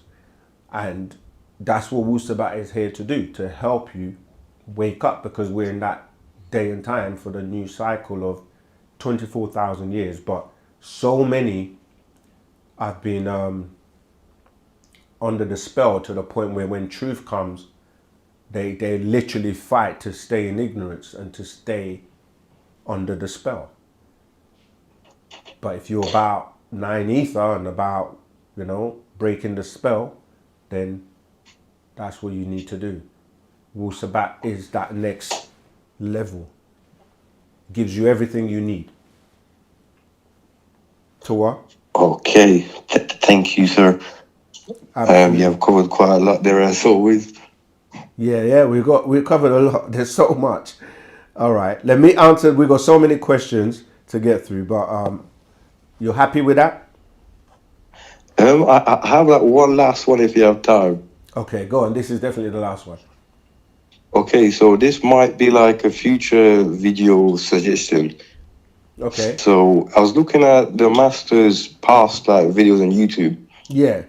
and like when I got into like Tahuti and the master and stuff, I didn't really know about this, but like I'm originally a gypsy, and the master was saying how gypsy backwards is Egypt, and esoterically, it says the gypsies originate from Egypt. In the sense of when you break down the word gypsy, you're dealing with people that were wandering, or because when you look at like Egypt today, yeah, the whole word Arab or Arabia, which really goes back to Ishmael being the son of Hagar and Abraham, yeah. Remember that Hagar was an Egyptian.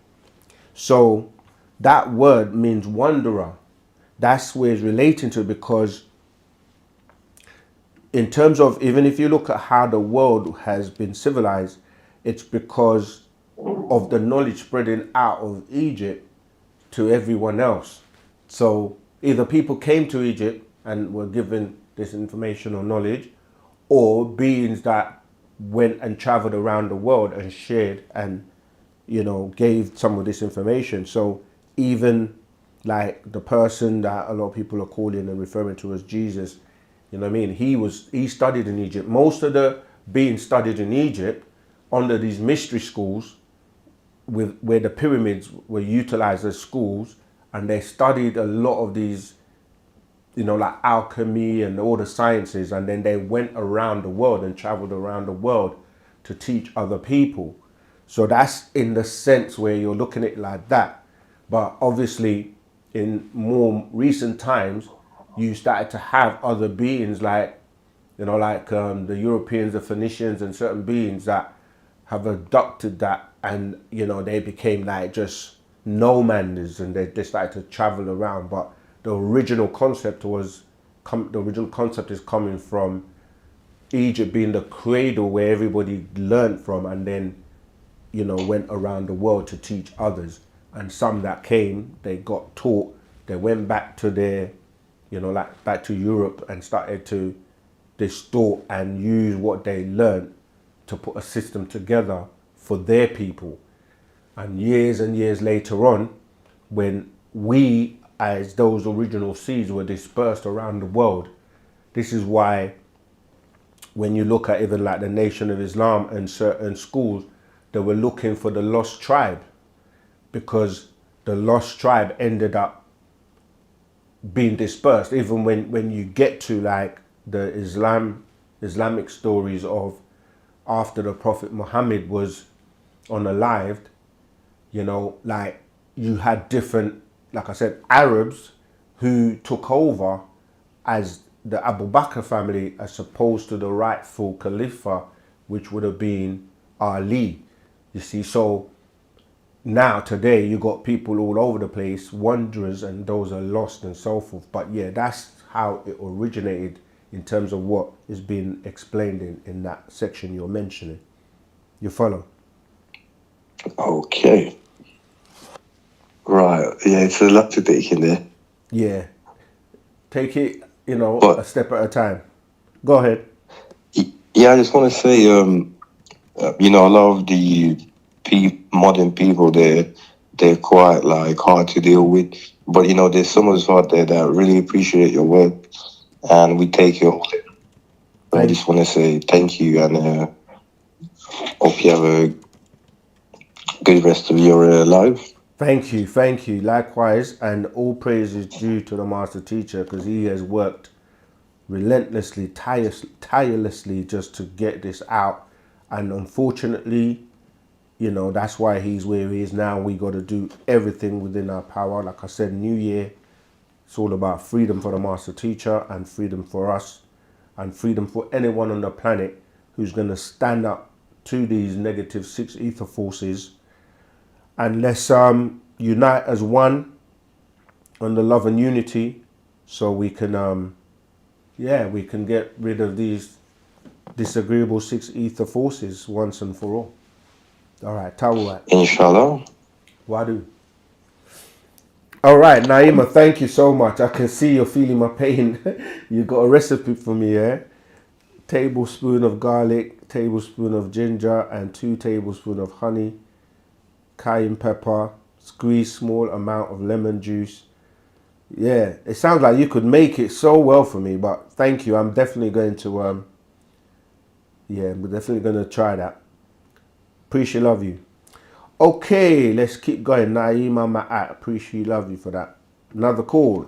Voice note. Good evening, this is Marlon calling from London. Right back. What is the thing with the 33 Masonic number and this number thing? Do the facts explain anything about this? That's someone different. The what? That's someone different. That I know, asked. but I'll play it again. did you get the name? What is the thing? I did with not the heard it, but I think he said Good the evening, this facts. is Marlon calling from London. Okay. I got What is the question. thing with the 33 Masonic number and this number thing? Do the facts explain anything about this? Yeah, okay. Let me tell you something. If you guys want to think you're going to get the secrets, oh man. But we've broken it down many times before, right? I'm going to try it again, simply. The reason is 33. The basic symbology is that it's really 9, right? Because when you look at the number 3 represents the 3-dimensional world, right?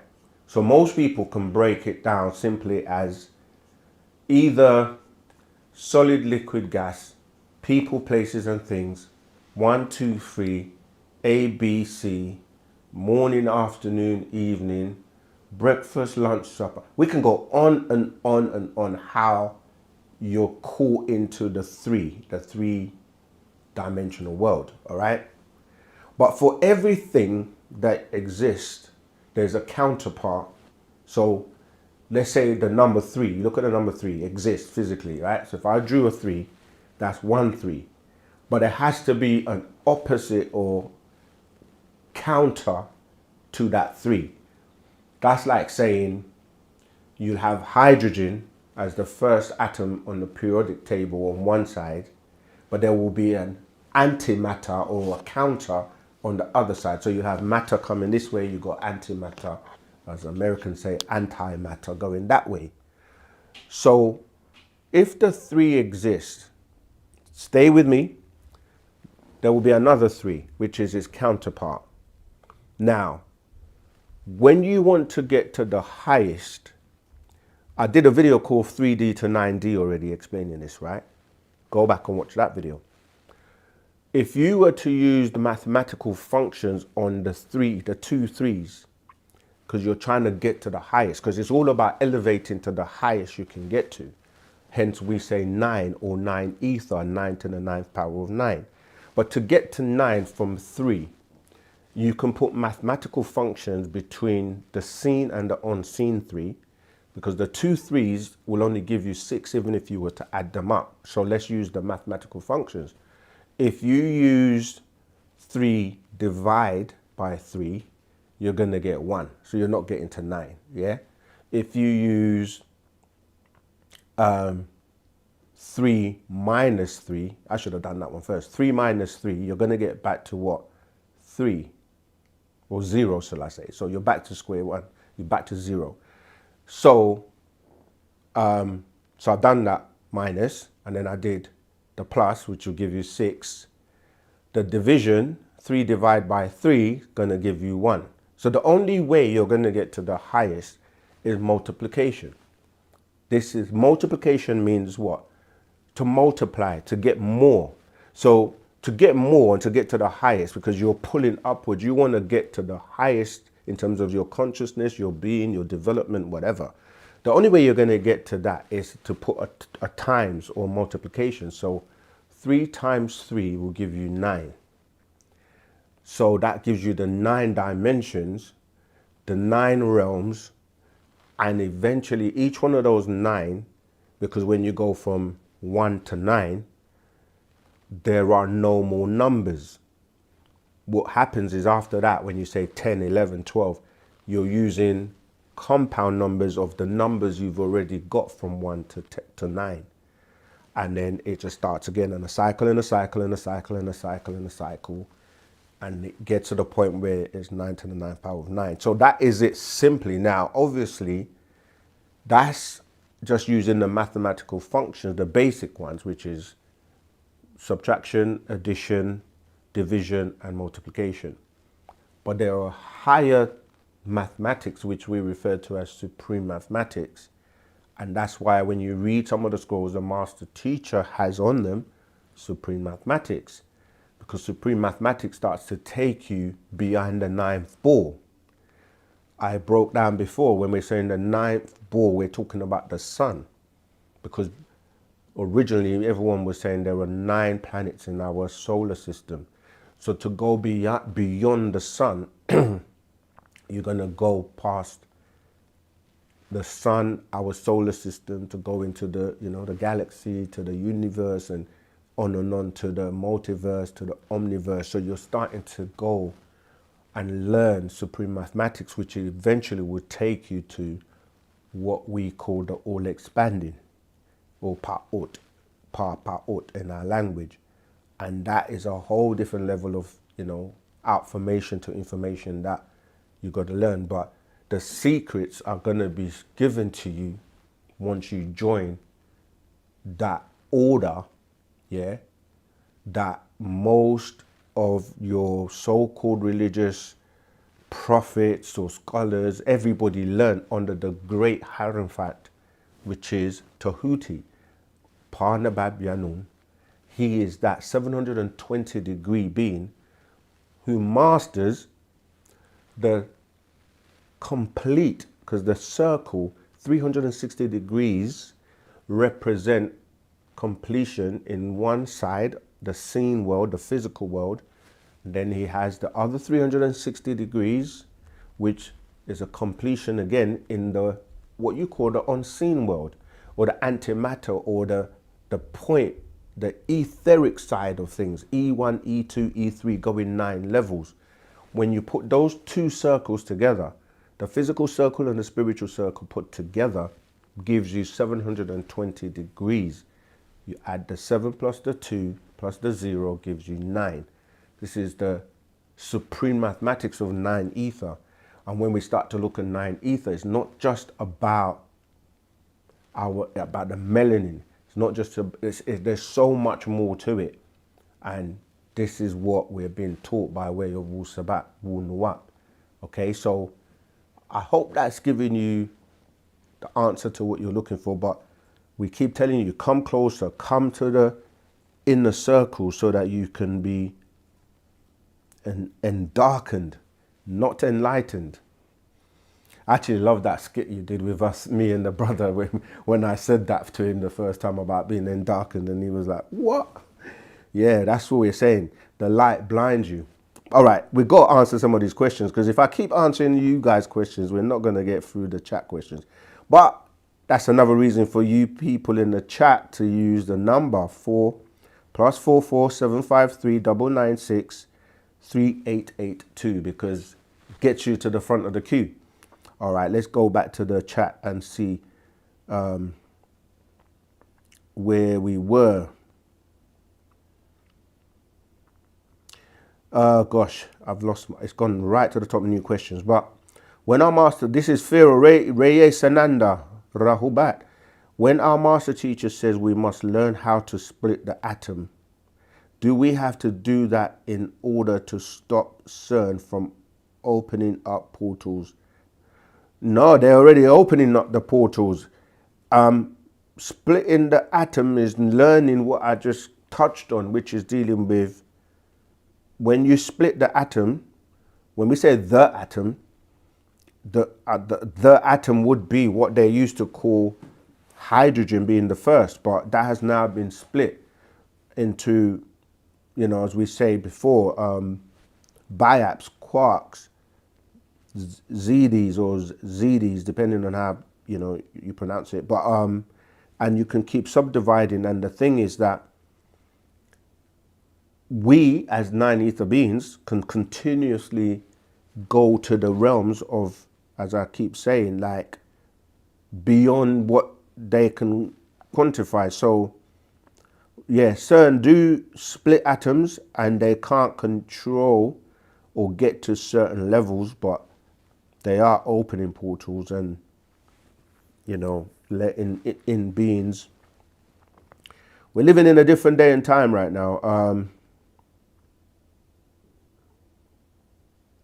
Okay, let me go back to the question where I was.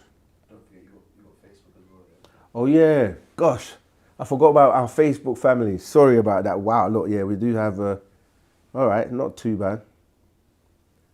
Okay, or tell me how to express my own thanks. Okay, let me just, yeah, let me run through some Facebook because we're not showing Facebook love. Nadum, as we say, sorry in our language. We shall be, okay, cool. Can we say, can any Sabian see true light? My whole body is full of light. Can anyone see me is what I'm trying to find out. A big green orb came to me. Wow. This is what, again, it ties into the question we've got on YouTube as well. You are a light being as an Etherean. And the master teacher has been teaching us this science of learning to turn ourselves inside out and using that light. We have many lights, not fire. This is where you got the differentiation between the green light and the amber fire, because the beings on the fire side of things, they're destructive. Yeah, so you can, I mean, even just like your aura, what people call the aura, has many lights continuously because your mood changes your aura and the lights that emanate. And yeah, can't always give you all the secrets in that regard, but yeah, some people can see auras and see colors and see what your predominant aura color is. Yeah, and we've got it in the book, Fast Track Your Spiritual and Conscious Journey, where we give you the different, you know, colors. I can run through them quickly. So the red, not necessarily bad, but it's a lower vibration and deals with desires and lust and things like that, you know. So certain, so for example, music is tones, yeah, vibrations and frequencies. And those who study the science of how to affect you vibrationally, is that a word? If it isn't, I've claimed it, right? But your vibration, so they will use certain, like the 808 drum. When you listen to certain music, hip hop especially, that 808 hits right there and it gives you that vibration. And this is why a lot of people will operate on lust, because you're in a club, you know, music's playing, the sounds, and there's probably, you know, substances and people are drinking and, you know, but as you move up the chakra system, you go, even if you look at the colors of the rainbow, which is reflective of all the colors, because when you look at colors, you have the primary colors, right, which is what, red, blue, and yellow, red, yellow, and blue. And in computer it's slightly different because you're using RGB, which is red, green, and blue. But you mix those primary colors to produce all the other colors. And you look at the rainbow, you know, you go from the different colors all the way to the violet. So white is a very kind of like spiritual color, blue spiritual, yellow is intelligence, gray and browns are very negative-ish, moody. Black is not a color because it's the combination of all the colors combined. So yeah, you know, in terms of your light being, that's why we say eat healthy electric foods that are alkaline as opposed to the acidic one, so you can enhance your light. And your heart seat is that one that deals with that vibration of love. Talk about the green light, it's a glitch because it's a mixture of the yellow and blue. Yeah, so yeah, light's a very, very important thing because light can be transferred to sound and vice versa. Tuning in from Oklahoma, USA. So thankful for the opportunity to grow. That's from Kim. As someone raised as a conservative Christian, it's been very scary to step out of that programming. I'm looking for, yeah, that's what I was saying at the beginning, that make this your New Year's resolution. Don't be afraid, because fear is one of those things that keeps someone thinking, I can't move forward, I can't let go, I've got to please other people, where's everyone going to think about me? Oh, am I going to be the black sheep? Again, using that word in a very negative connotation, but you get what I'm saying. It's like people feel like if the whole congregation looks at you like, they're going to look at you like you're the bad apple, or they always try and turn it on you, because in order for you to escape, the majority is not always right, you see. So, but these are all the tricks that keep you captive in accepting and believing something for years, and you're afraid to make the change. But don't be afraid, because it only gets better. Okay, any more questions on Facebook? Hello, brother. Are you part of the Masonry order?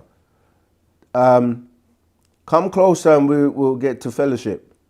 Part of the original Egyptian Masonic order, the original. Okay, if that's something you want to learn more about, go to Nuwapu official website, United Nuwapian Sabians worldwide.com, and click on that page that says OEMO.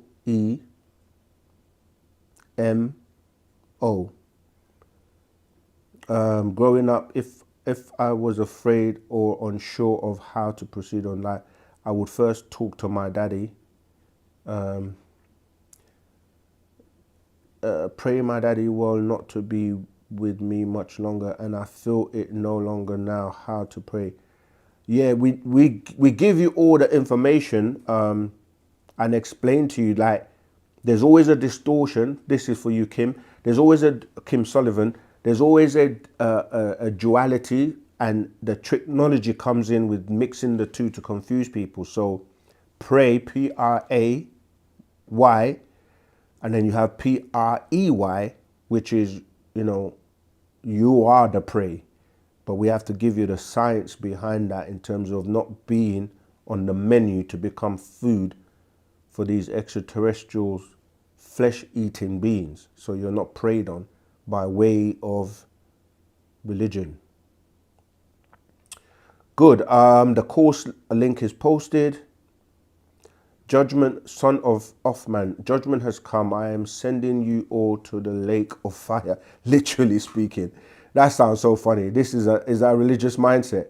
Listen, there's no lake of fire. We've been from the top of the planet all the way through it and come out of the other side. There's no lake of fire. That's just religious. We can break it down, because you're dealing with desires and burning the fire within you, in terms of the desires and the things that you've been you've got yourself trapped in. All right, I'm going to skip that. No one be afraid of that. There's no lake of fire. Now watch me send you to the lake of fire. Judgment has come. Judgment has come, but it's come upon the Adamites. All right, so none of that spell-bounding stuff's going to work. All right, let's move on to someone who really wants to know the truth. I've also read the Bible and the book of Revelation, as I said. All right, let's keep moving to real questions.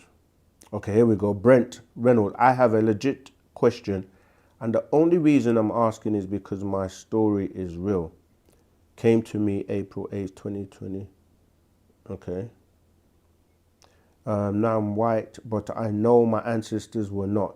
Now, I'm not saying skin color matters to an extent. Now, my question is, what's your views on this? Yeah, we know that ultimately, these are skin suits, and it is possible, because you know, the masters taught us about different extraterrestrials being able to, and again, it's about the DNA and the genetics, you know, so it's not always based on the looks, because, you know, people can judge people based on the looks, but it's really about the actions of your actions, your intentions, and what you actually do. It's not what you say or what you look like, because looks can be deceiving. Okay, people are having a lot of conversations, so let me see if there's any. Ask your question. Okay, someone was trying to call.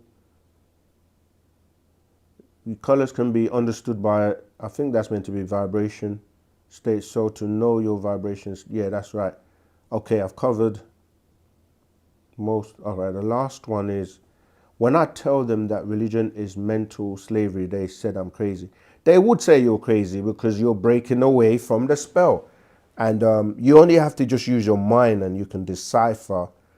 I mean, just watch all the videos on OSM Vision and all the videos that Nuwapians around the world are putting out to debunk religion. And yeah, your mind is what you use to make decisions. So think for yourself.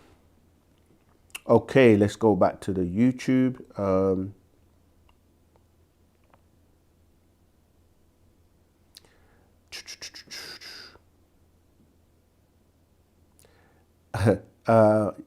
Usia, hold on, have I skipped something? Is this a Nuwapian or Sabian movement? I mean, it's not a movement, but I know, you know, why, you know, you can use that term, but we are a culture, we are living, and we have our way, Patarak, or the way that we live by. But to learn more, listen to the videos and watch the videos on OSM Vision. Go to our official worldwide website. Get to learn and know more about who we are, so that you're not hearing Chinese whispers or being influenced by anybody else. All right, let's keep going. I know he never... Okay. That's a conversation. Nuwabian or Sabian? Check. There's a good Facebook one. Yeah. All right, let's have a look. Facebook. It's asking about women in the organisation. It's one of the latest comments. The latest one I've got. The Bible I've read. Oh, the Bible I've read is a plagiarized story from Anunnaki green tablets. You're right, correct? Your view also, do women have a place in your... Absolutely. This is the cycle for the sacred feminine. Straight away, the scroll I will refer you to is the lotus, the lotus for the sacred feminine by Parnabab Yanun, is God male or female. That's another one, actual fact. Yeah, it's the female's time to rule. And this is what everybody has been afraid of for years, especially man-made religions, to suppress the woman, because the secret that they all kept was that the woman is the true goddess on the planet, because as much as they lied to you in the biblical books of religion that man comes or woman comes from man, is actually the other way around. Factually, everybody on the planet comes from a woman, scientifically. You know, when you start to go into the chromosomes and looking at it, XX and XY. So this was the lie that was kept secret, because they didn't want the woman to come back into her rightful place. But unfortunately, for the patriarch systems, that has to go, because we're in a new cycle. And men that were afraid of women tried to suppress women. But you shouldn't be afraid of your creator, the nurturer, and the one that basically gave you life. So we as Nuwapians, we work hand in hand, left brain, right brain, two hands together to work together so that we can be at our fullest potential.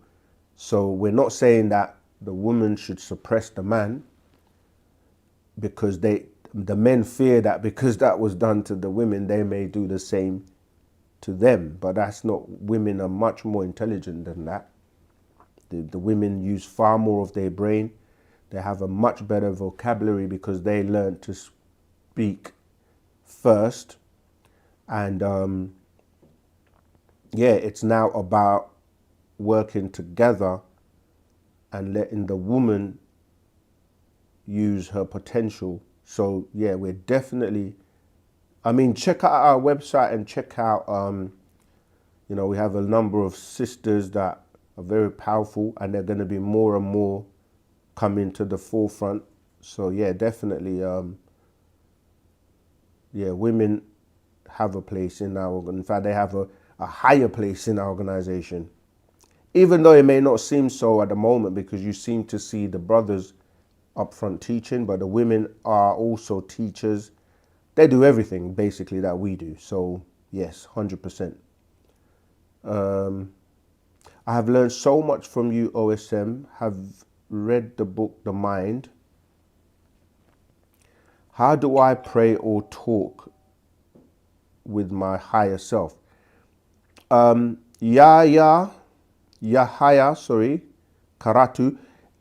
Make sure you're in the OSM Telegram group, because a lot of the questions that are being asked have already been asked in the Telegram group, and we've already answered the same questions over and over again with references and books and, you know, excerpts and videos and links and all kinds of information to really solidify the answer for you. So yeah, make sure that you join our, because you're asking how do you pray and things like that.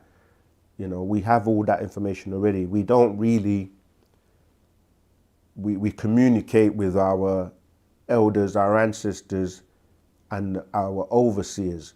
Yeah, so we will give it a correct way of doing that. You can learn, Anthony, you said, can I learn from within and not from books? Yes, you can. Only up until a certain point. You can learn from within. Like, that's why we say you're, you know, in the standing, or like start from yourself. Get to learn and know about yourself. But the thing is, when we start to put our ego, you know, in front, that's what happens, where we start to think that we can do it all by ourselves, or we don't need anybody else. But everyone needs and can learn from others, and collectively we're more powerful. Also, this is a time where a being has been sent down here, yeah, to help you remember who, you know, because it's in your DNA, but your DNA needs to be activated by certain tones, vibrations, and affirmation, which you don't have. And that's why when we talked about the opening of the seventh seal, this being has been literally chosen, prepared, and designed by the forces of nature, you know, to come and help humanity and help us move towards our growth in terms of, you know, we've got to evolve to higher conscious beings. So, you know, like a baby, when you're a baby, you're growing physically and you're evolving and learning more. But as humans on the planet, our inner being, our conscious being has been growing, but now it's like there's a shift taking place where it's actually now coming forth, because we're in that day and time where you have to be raised to a higher conscious level to make the dimensional shift, to make the shift that the planet itself has to shift to grow, and that then ties into our solar system and our universe. So most people don't really take the time to study that the planet is alive. The whole solar system is alive. The universe is alive, and they grow as well. Galaxies go through a birthing process, and then they grow as well and evolve. So does the universe. I did a video already on TikTok that I explained, you know, that whole, like, the Big Bang and prior to that and how we came about. So what I'm saying is that as these bodies are evolving and growing, we have, our consciousness has to grow as well, so that we move from a galaxy that is classified. Let me see if I can, I'll quickly find it for you, what I'm talking about. Not the video, but you're gonna have to go on TikTok to find that. But what I'm talking about in terms of the galaxies. Here we go. Good old Google. I'm just typing in the ages of galaxies. I'm not sure what's going to come up, but you know, if you just Google the age of galaxy, there we go, galaxy, and the ages of galaxies, I'll put galaxies, let me go back, and how they evolve, yeah? There's so much you can study and learn from using the tools available to us. Not saying Google knows everything, but now you're dealing with AI. All right, here we go. Okay, so yeah, there you go. Galaxies have ages up to the age of the universe, approximately 13 billion years, but individual galaxies' formation and evolution vary. The age of a galaxy is often determined by the age of its stars. Blue galaxies are generally younger and actively forming stars, while red galaxies are older, with the star formation having largely ceased. Right here, this is what I wanted to get to, right? They're called populations. So astronomers use several methods to estimate the age of a galaxy or its stellar populations. Color and stellar populations. The overall color of a galaxy is a key indicator. The presence of bright, hot, short-lived, you know what I mean? You can go and read all of that. There's a lot, but they are actually classified by their population in terms of their age, you see. So these are things that when you do some study, you realize that because they're evolving and growing and changing, we also evolve and change with that, so that we can become a part of the galactic community.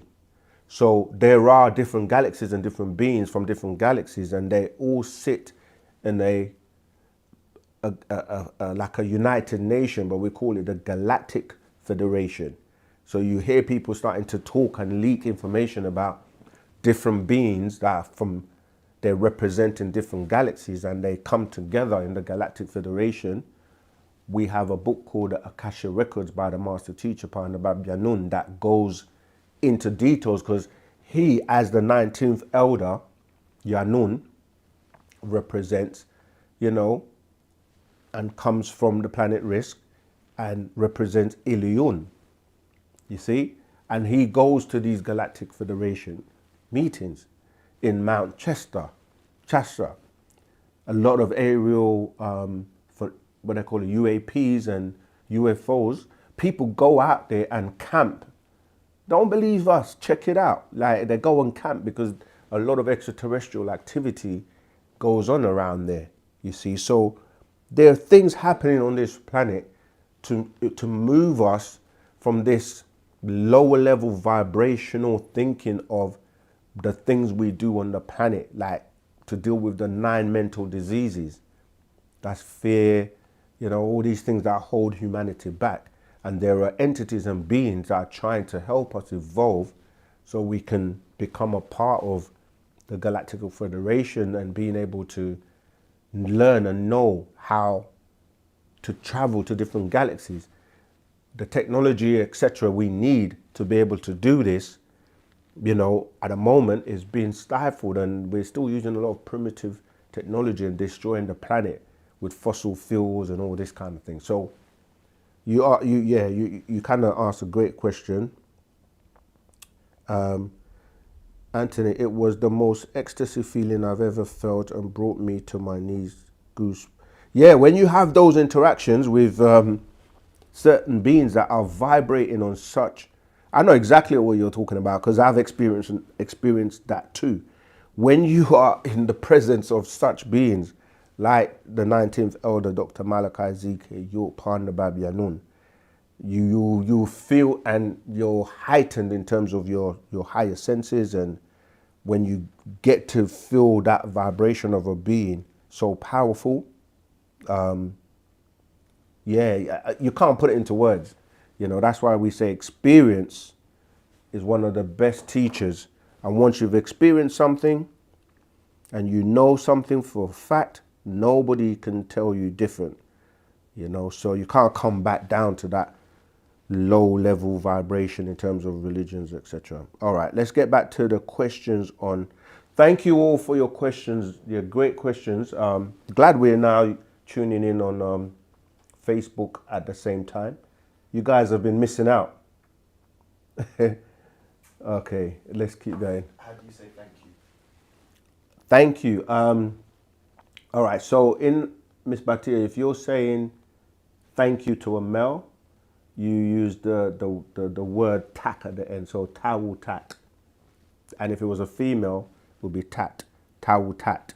If you want to say thanks, it's tawu hat, tawu at, thanks, all right?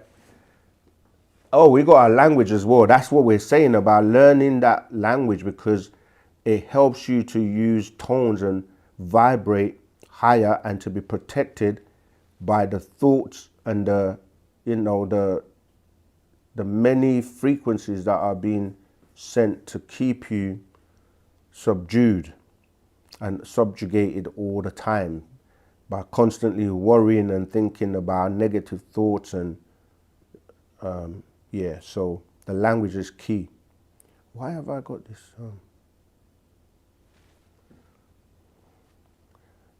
Sorry, I don't know if that's meant to be frozen like that.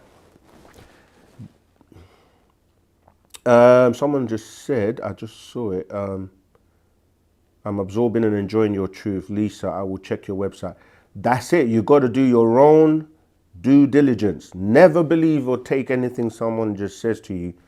Go and ask questions, search, research, check things out, so that when you make a decision, you're making an informed decision based on yourself, not because someone else has, got you to believe them. That's what religion does. Believe me, don't check it out for yourself. Let's keep going. That was for you, Lisa. Good. Let's keep going. Sorry, I'm new here. That's all right. New is great because it means we're reaching new souls, and that's what it's about. Jiga, I want money. Help me, please. You see, I don't know if you're being serious or joking, but I'm going to address it because, we actually deal with, people say, I want money, but you don't want money. You want the knowledge, because once you have the knowledge to get money, then you can get money. No one is just going to hand you money. Like people like to chase money. You can't chase money because it doesn't exist. Can't run after money, can you? So what we're saying is, like, what profits a man to gain the whole world but to lose their soul? You see, like, knowledge is power, because knowledge can allow you to utilize that power to get and do anything you want. So you have to think correctly and not just want things, like, okay, you want it, but how do you go about getting it? Yeah, so you have to learn how to utilize your power to get whatever you want by manifestation. You see, so if you're being serious, there are ways. We cover that in our book too. It's about manifestation and attracting. by vibrating on the right frequency to attract what you need to come to you, because everything is equal distance from you, and all you have to do is tune into the right thing and pull it to yourself. You see? Yeah, so it may sound, I don't know if you're being silly or joking, but you can have and get anything you want by knowing how. All right, let's go back to the YouTube questions. Time always goes so quickly. All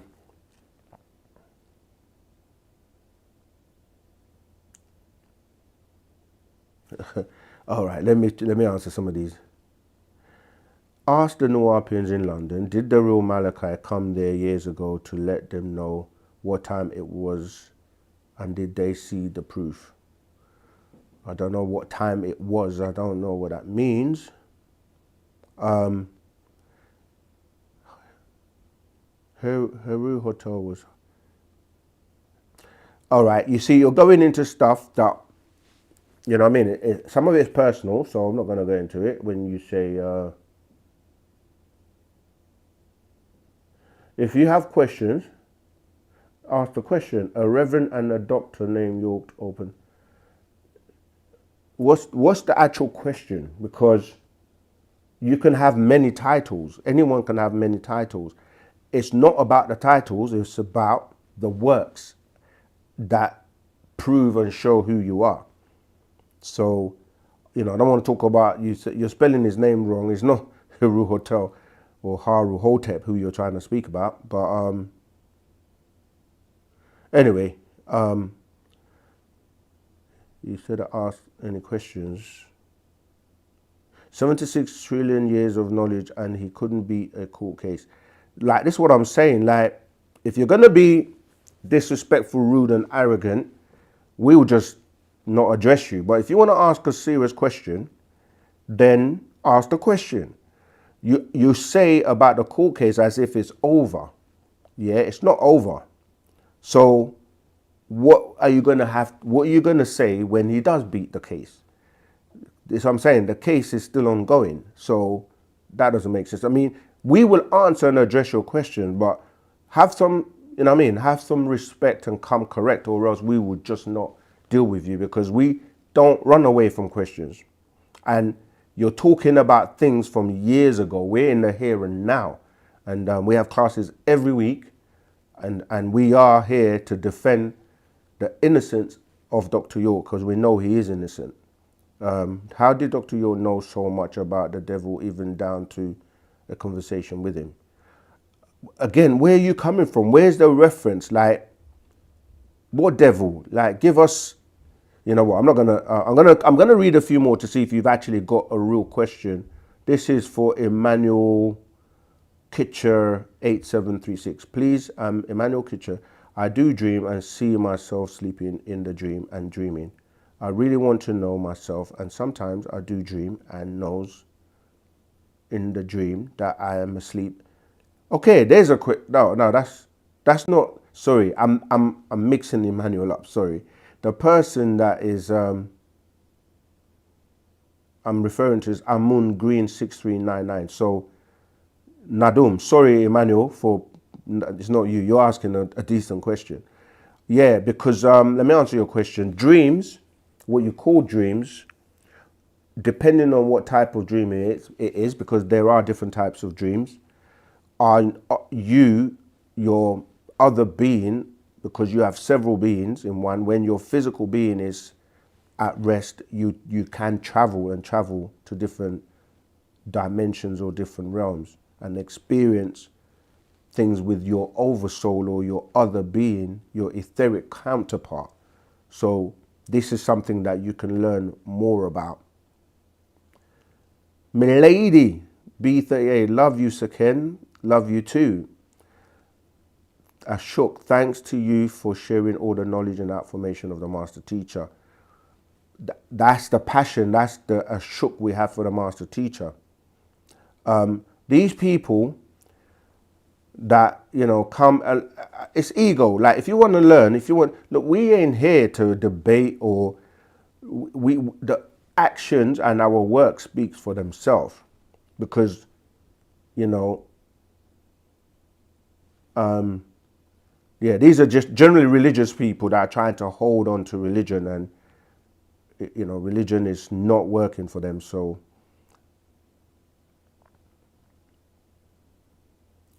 all right, Moon Green, if you really want to learn, yeah,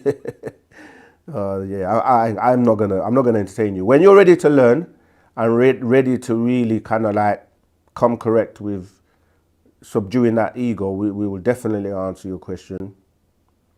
You're talking about things you do not know, and like I said, if you really want to know and ask proper questions, we will address them. And I can see it's just a debating. Pharaoh, there's no need. We don't need to debate. I mean, you don't have to accept and listen to anything we say. Go and do and follow whoever you want to. But those who know the frequency and want to really learn and are learning, I mean, we can debunk and like, what are you representing? You got a name, Amun, so you are actually tying into Kemet or Egypt in some way. We don't want to disrespect you either, so, you know, let me not feed that force. Let's move on to people that have real questions. If you really want to learn, I don't know where you're based. We're in London. We have classes every week. You can come to class, and, you know, we'll answer your question.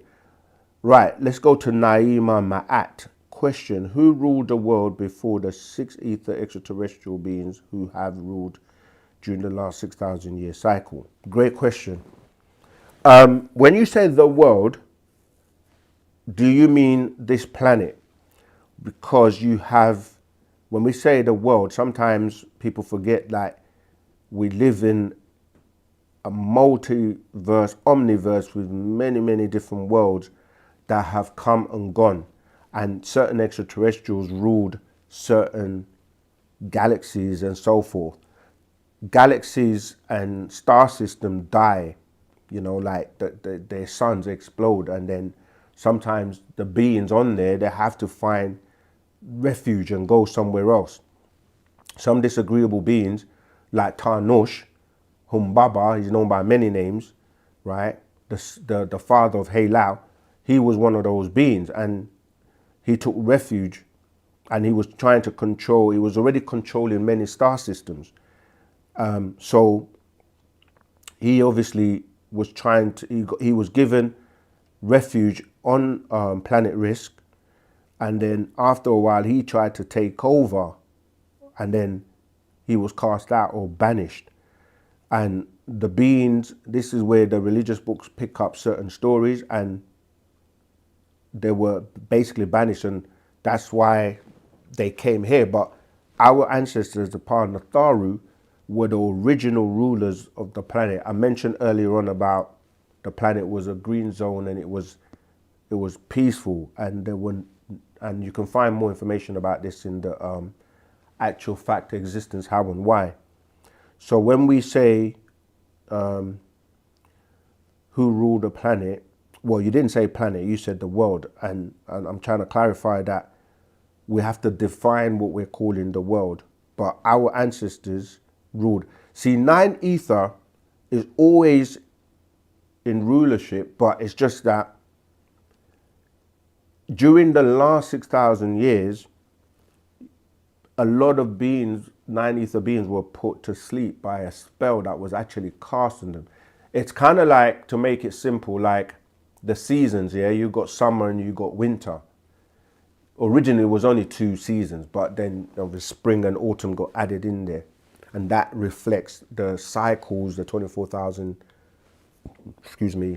year cycles, where you have a moon cycle and a sun cycle.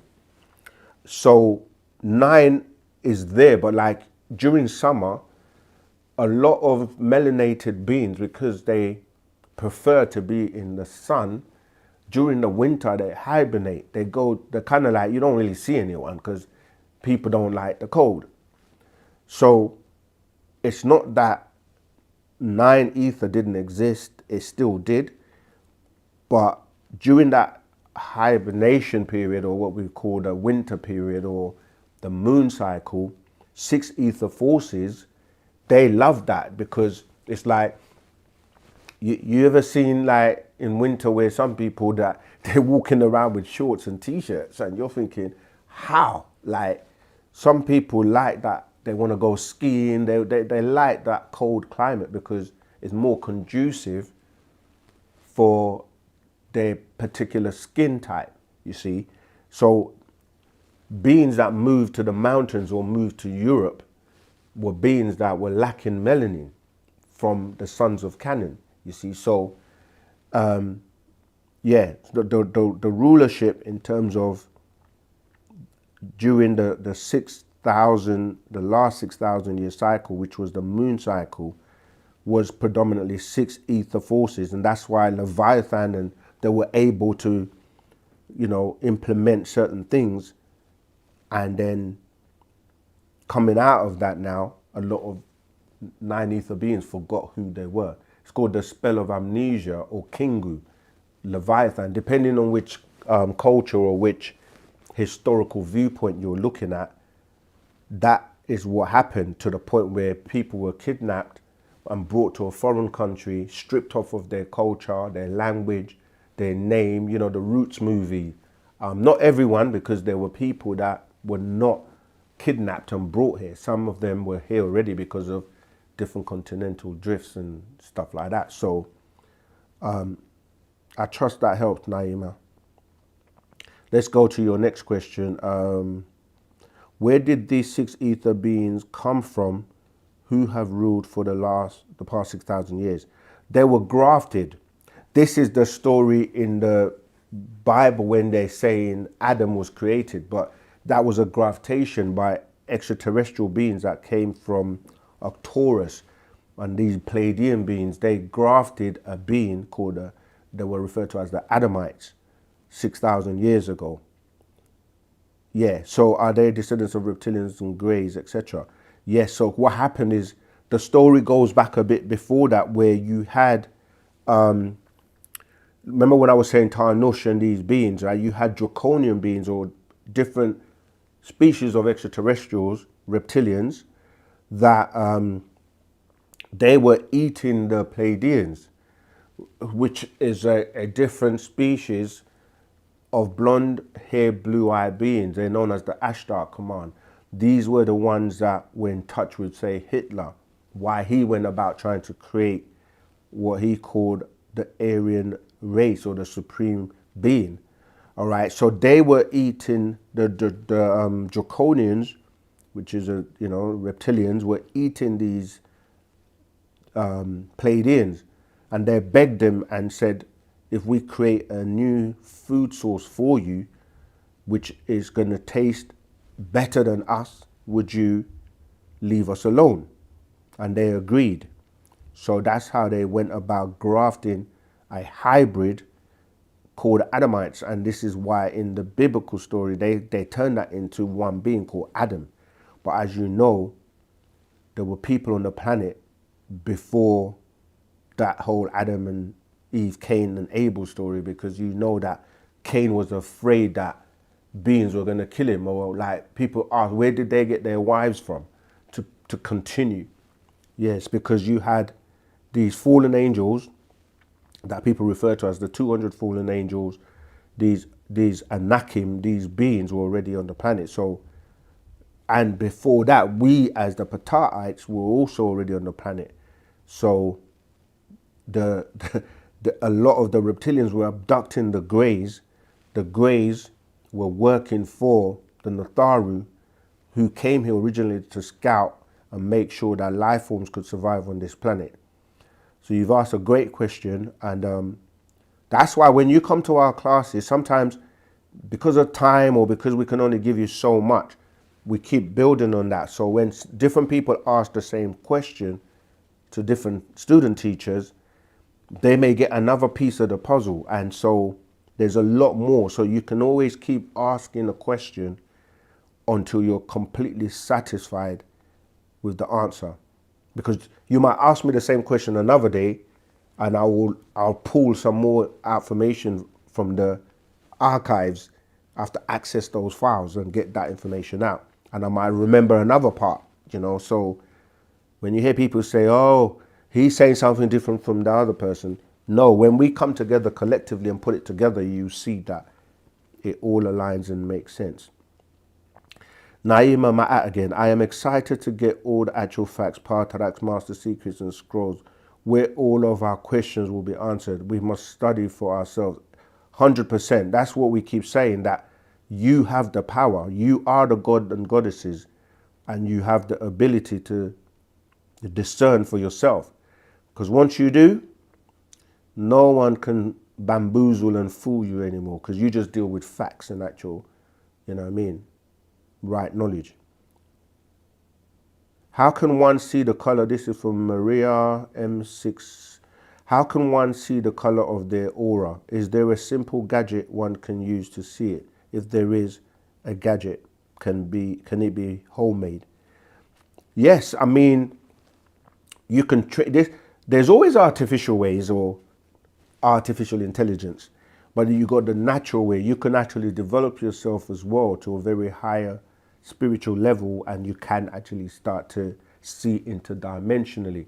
This is what we talk about when we speak about your 4 higher senses that they leave out, which is psychometry, intuition, clairvoyance, and telepathy. Yeah, so you can, but yeah, there is something called curling photography, which is a type of photography. It's developed a lot now, but you know, this was one of the older ways of taking a picture that can pick up the vibrations and the frequencies of that you're giving off.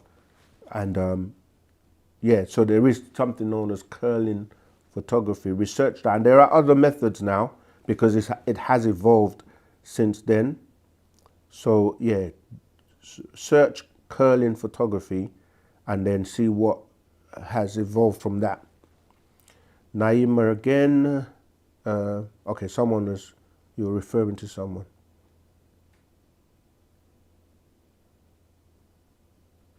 Yeah, the best thing I can say to any of you that's really interested is to read the scrolls, study the scrolls, and learn for yourself. We've got 5 minutes left, so let me run through the last few questions. As a woman, I would not want to rule above a man. Yeah, that's what we're saying. We're not saying that. We're saying work together. If you look in ancient Egypt, the pharaohs always had their female counterparts, and they ruled together equally. You know, a man does have, because he's got more in terms of testosterone and whatever, you know, he's physically able to do things that, well, men and women can do the same things, but there are certain things that men do better than women, and there are certain things that women do better than men. But it's about working together, all right? So you're right, again, Naima, in your thinking. Can we define a divine being? We can. We have a hierarchy. When you look at the word being, you got supreme being, human, man, mammal, you know, all the way down to like beast, demon, a kind of man. We say mankind. Yeah, so we can, but divine is really not saying, well, in this dimension anyway, it's not saying you are without mistakes or faults, because it's more about the balance, okay? Because when people think divine, it becomes a religious kind of like, people think about it in a religious connotation, and it's false, because no one is good all the time or no one is bad all the time. It's about that balance. Balance is even if you look at the chart of acidic to alkaline, there's a balanced pH value, which is water, right? So it's always about having that balance, so that you know when to use either side when it's necessary, but maintaining that middle ground at all times. Can we have a video on the 5% problem book? Because I was part of the 5% nation of the gods and earths, and I still consider them family. We are all family. There's only a family of truth and a family of lies, if you really break it down. And you have to choose which side you want to be on, the lies or the belief, because belief, believe, or belief, it's got the word lie right in the middle of it. Or do you want to graduate from beliefs to knowing, which is about knowledge, you see? So the master teacher set the record straight on everyone. So yeah, we're looking to doing a video to deal with, as I said before, putting religion to sleep so you guys can graduate to Wu-Sabat and we can start dealing with asking questions that the master teacher can raise us even higher in degrees. Clarity, detail, depth, confirmation, and synchronicity come when we research, read, learn from teachers. What we discover exactly, we each one teach one. You know, we all learn and together we grow. Oh, that's such an excellent question. It's probably going to be my last couple. Ayorevilo, sorry, I can't pronounce your name, 2649. How can someone heal their heart chakra after being constantly siphoned by energy vampires to the point of them feeling numb or lacking? That's such a great question. So you need to change your environment, and this is where finding the right partner, because when you become one, you share organs, you share your hearts, you recharge each other.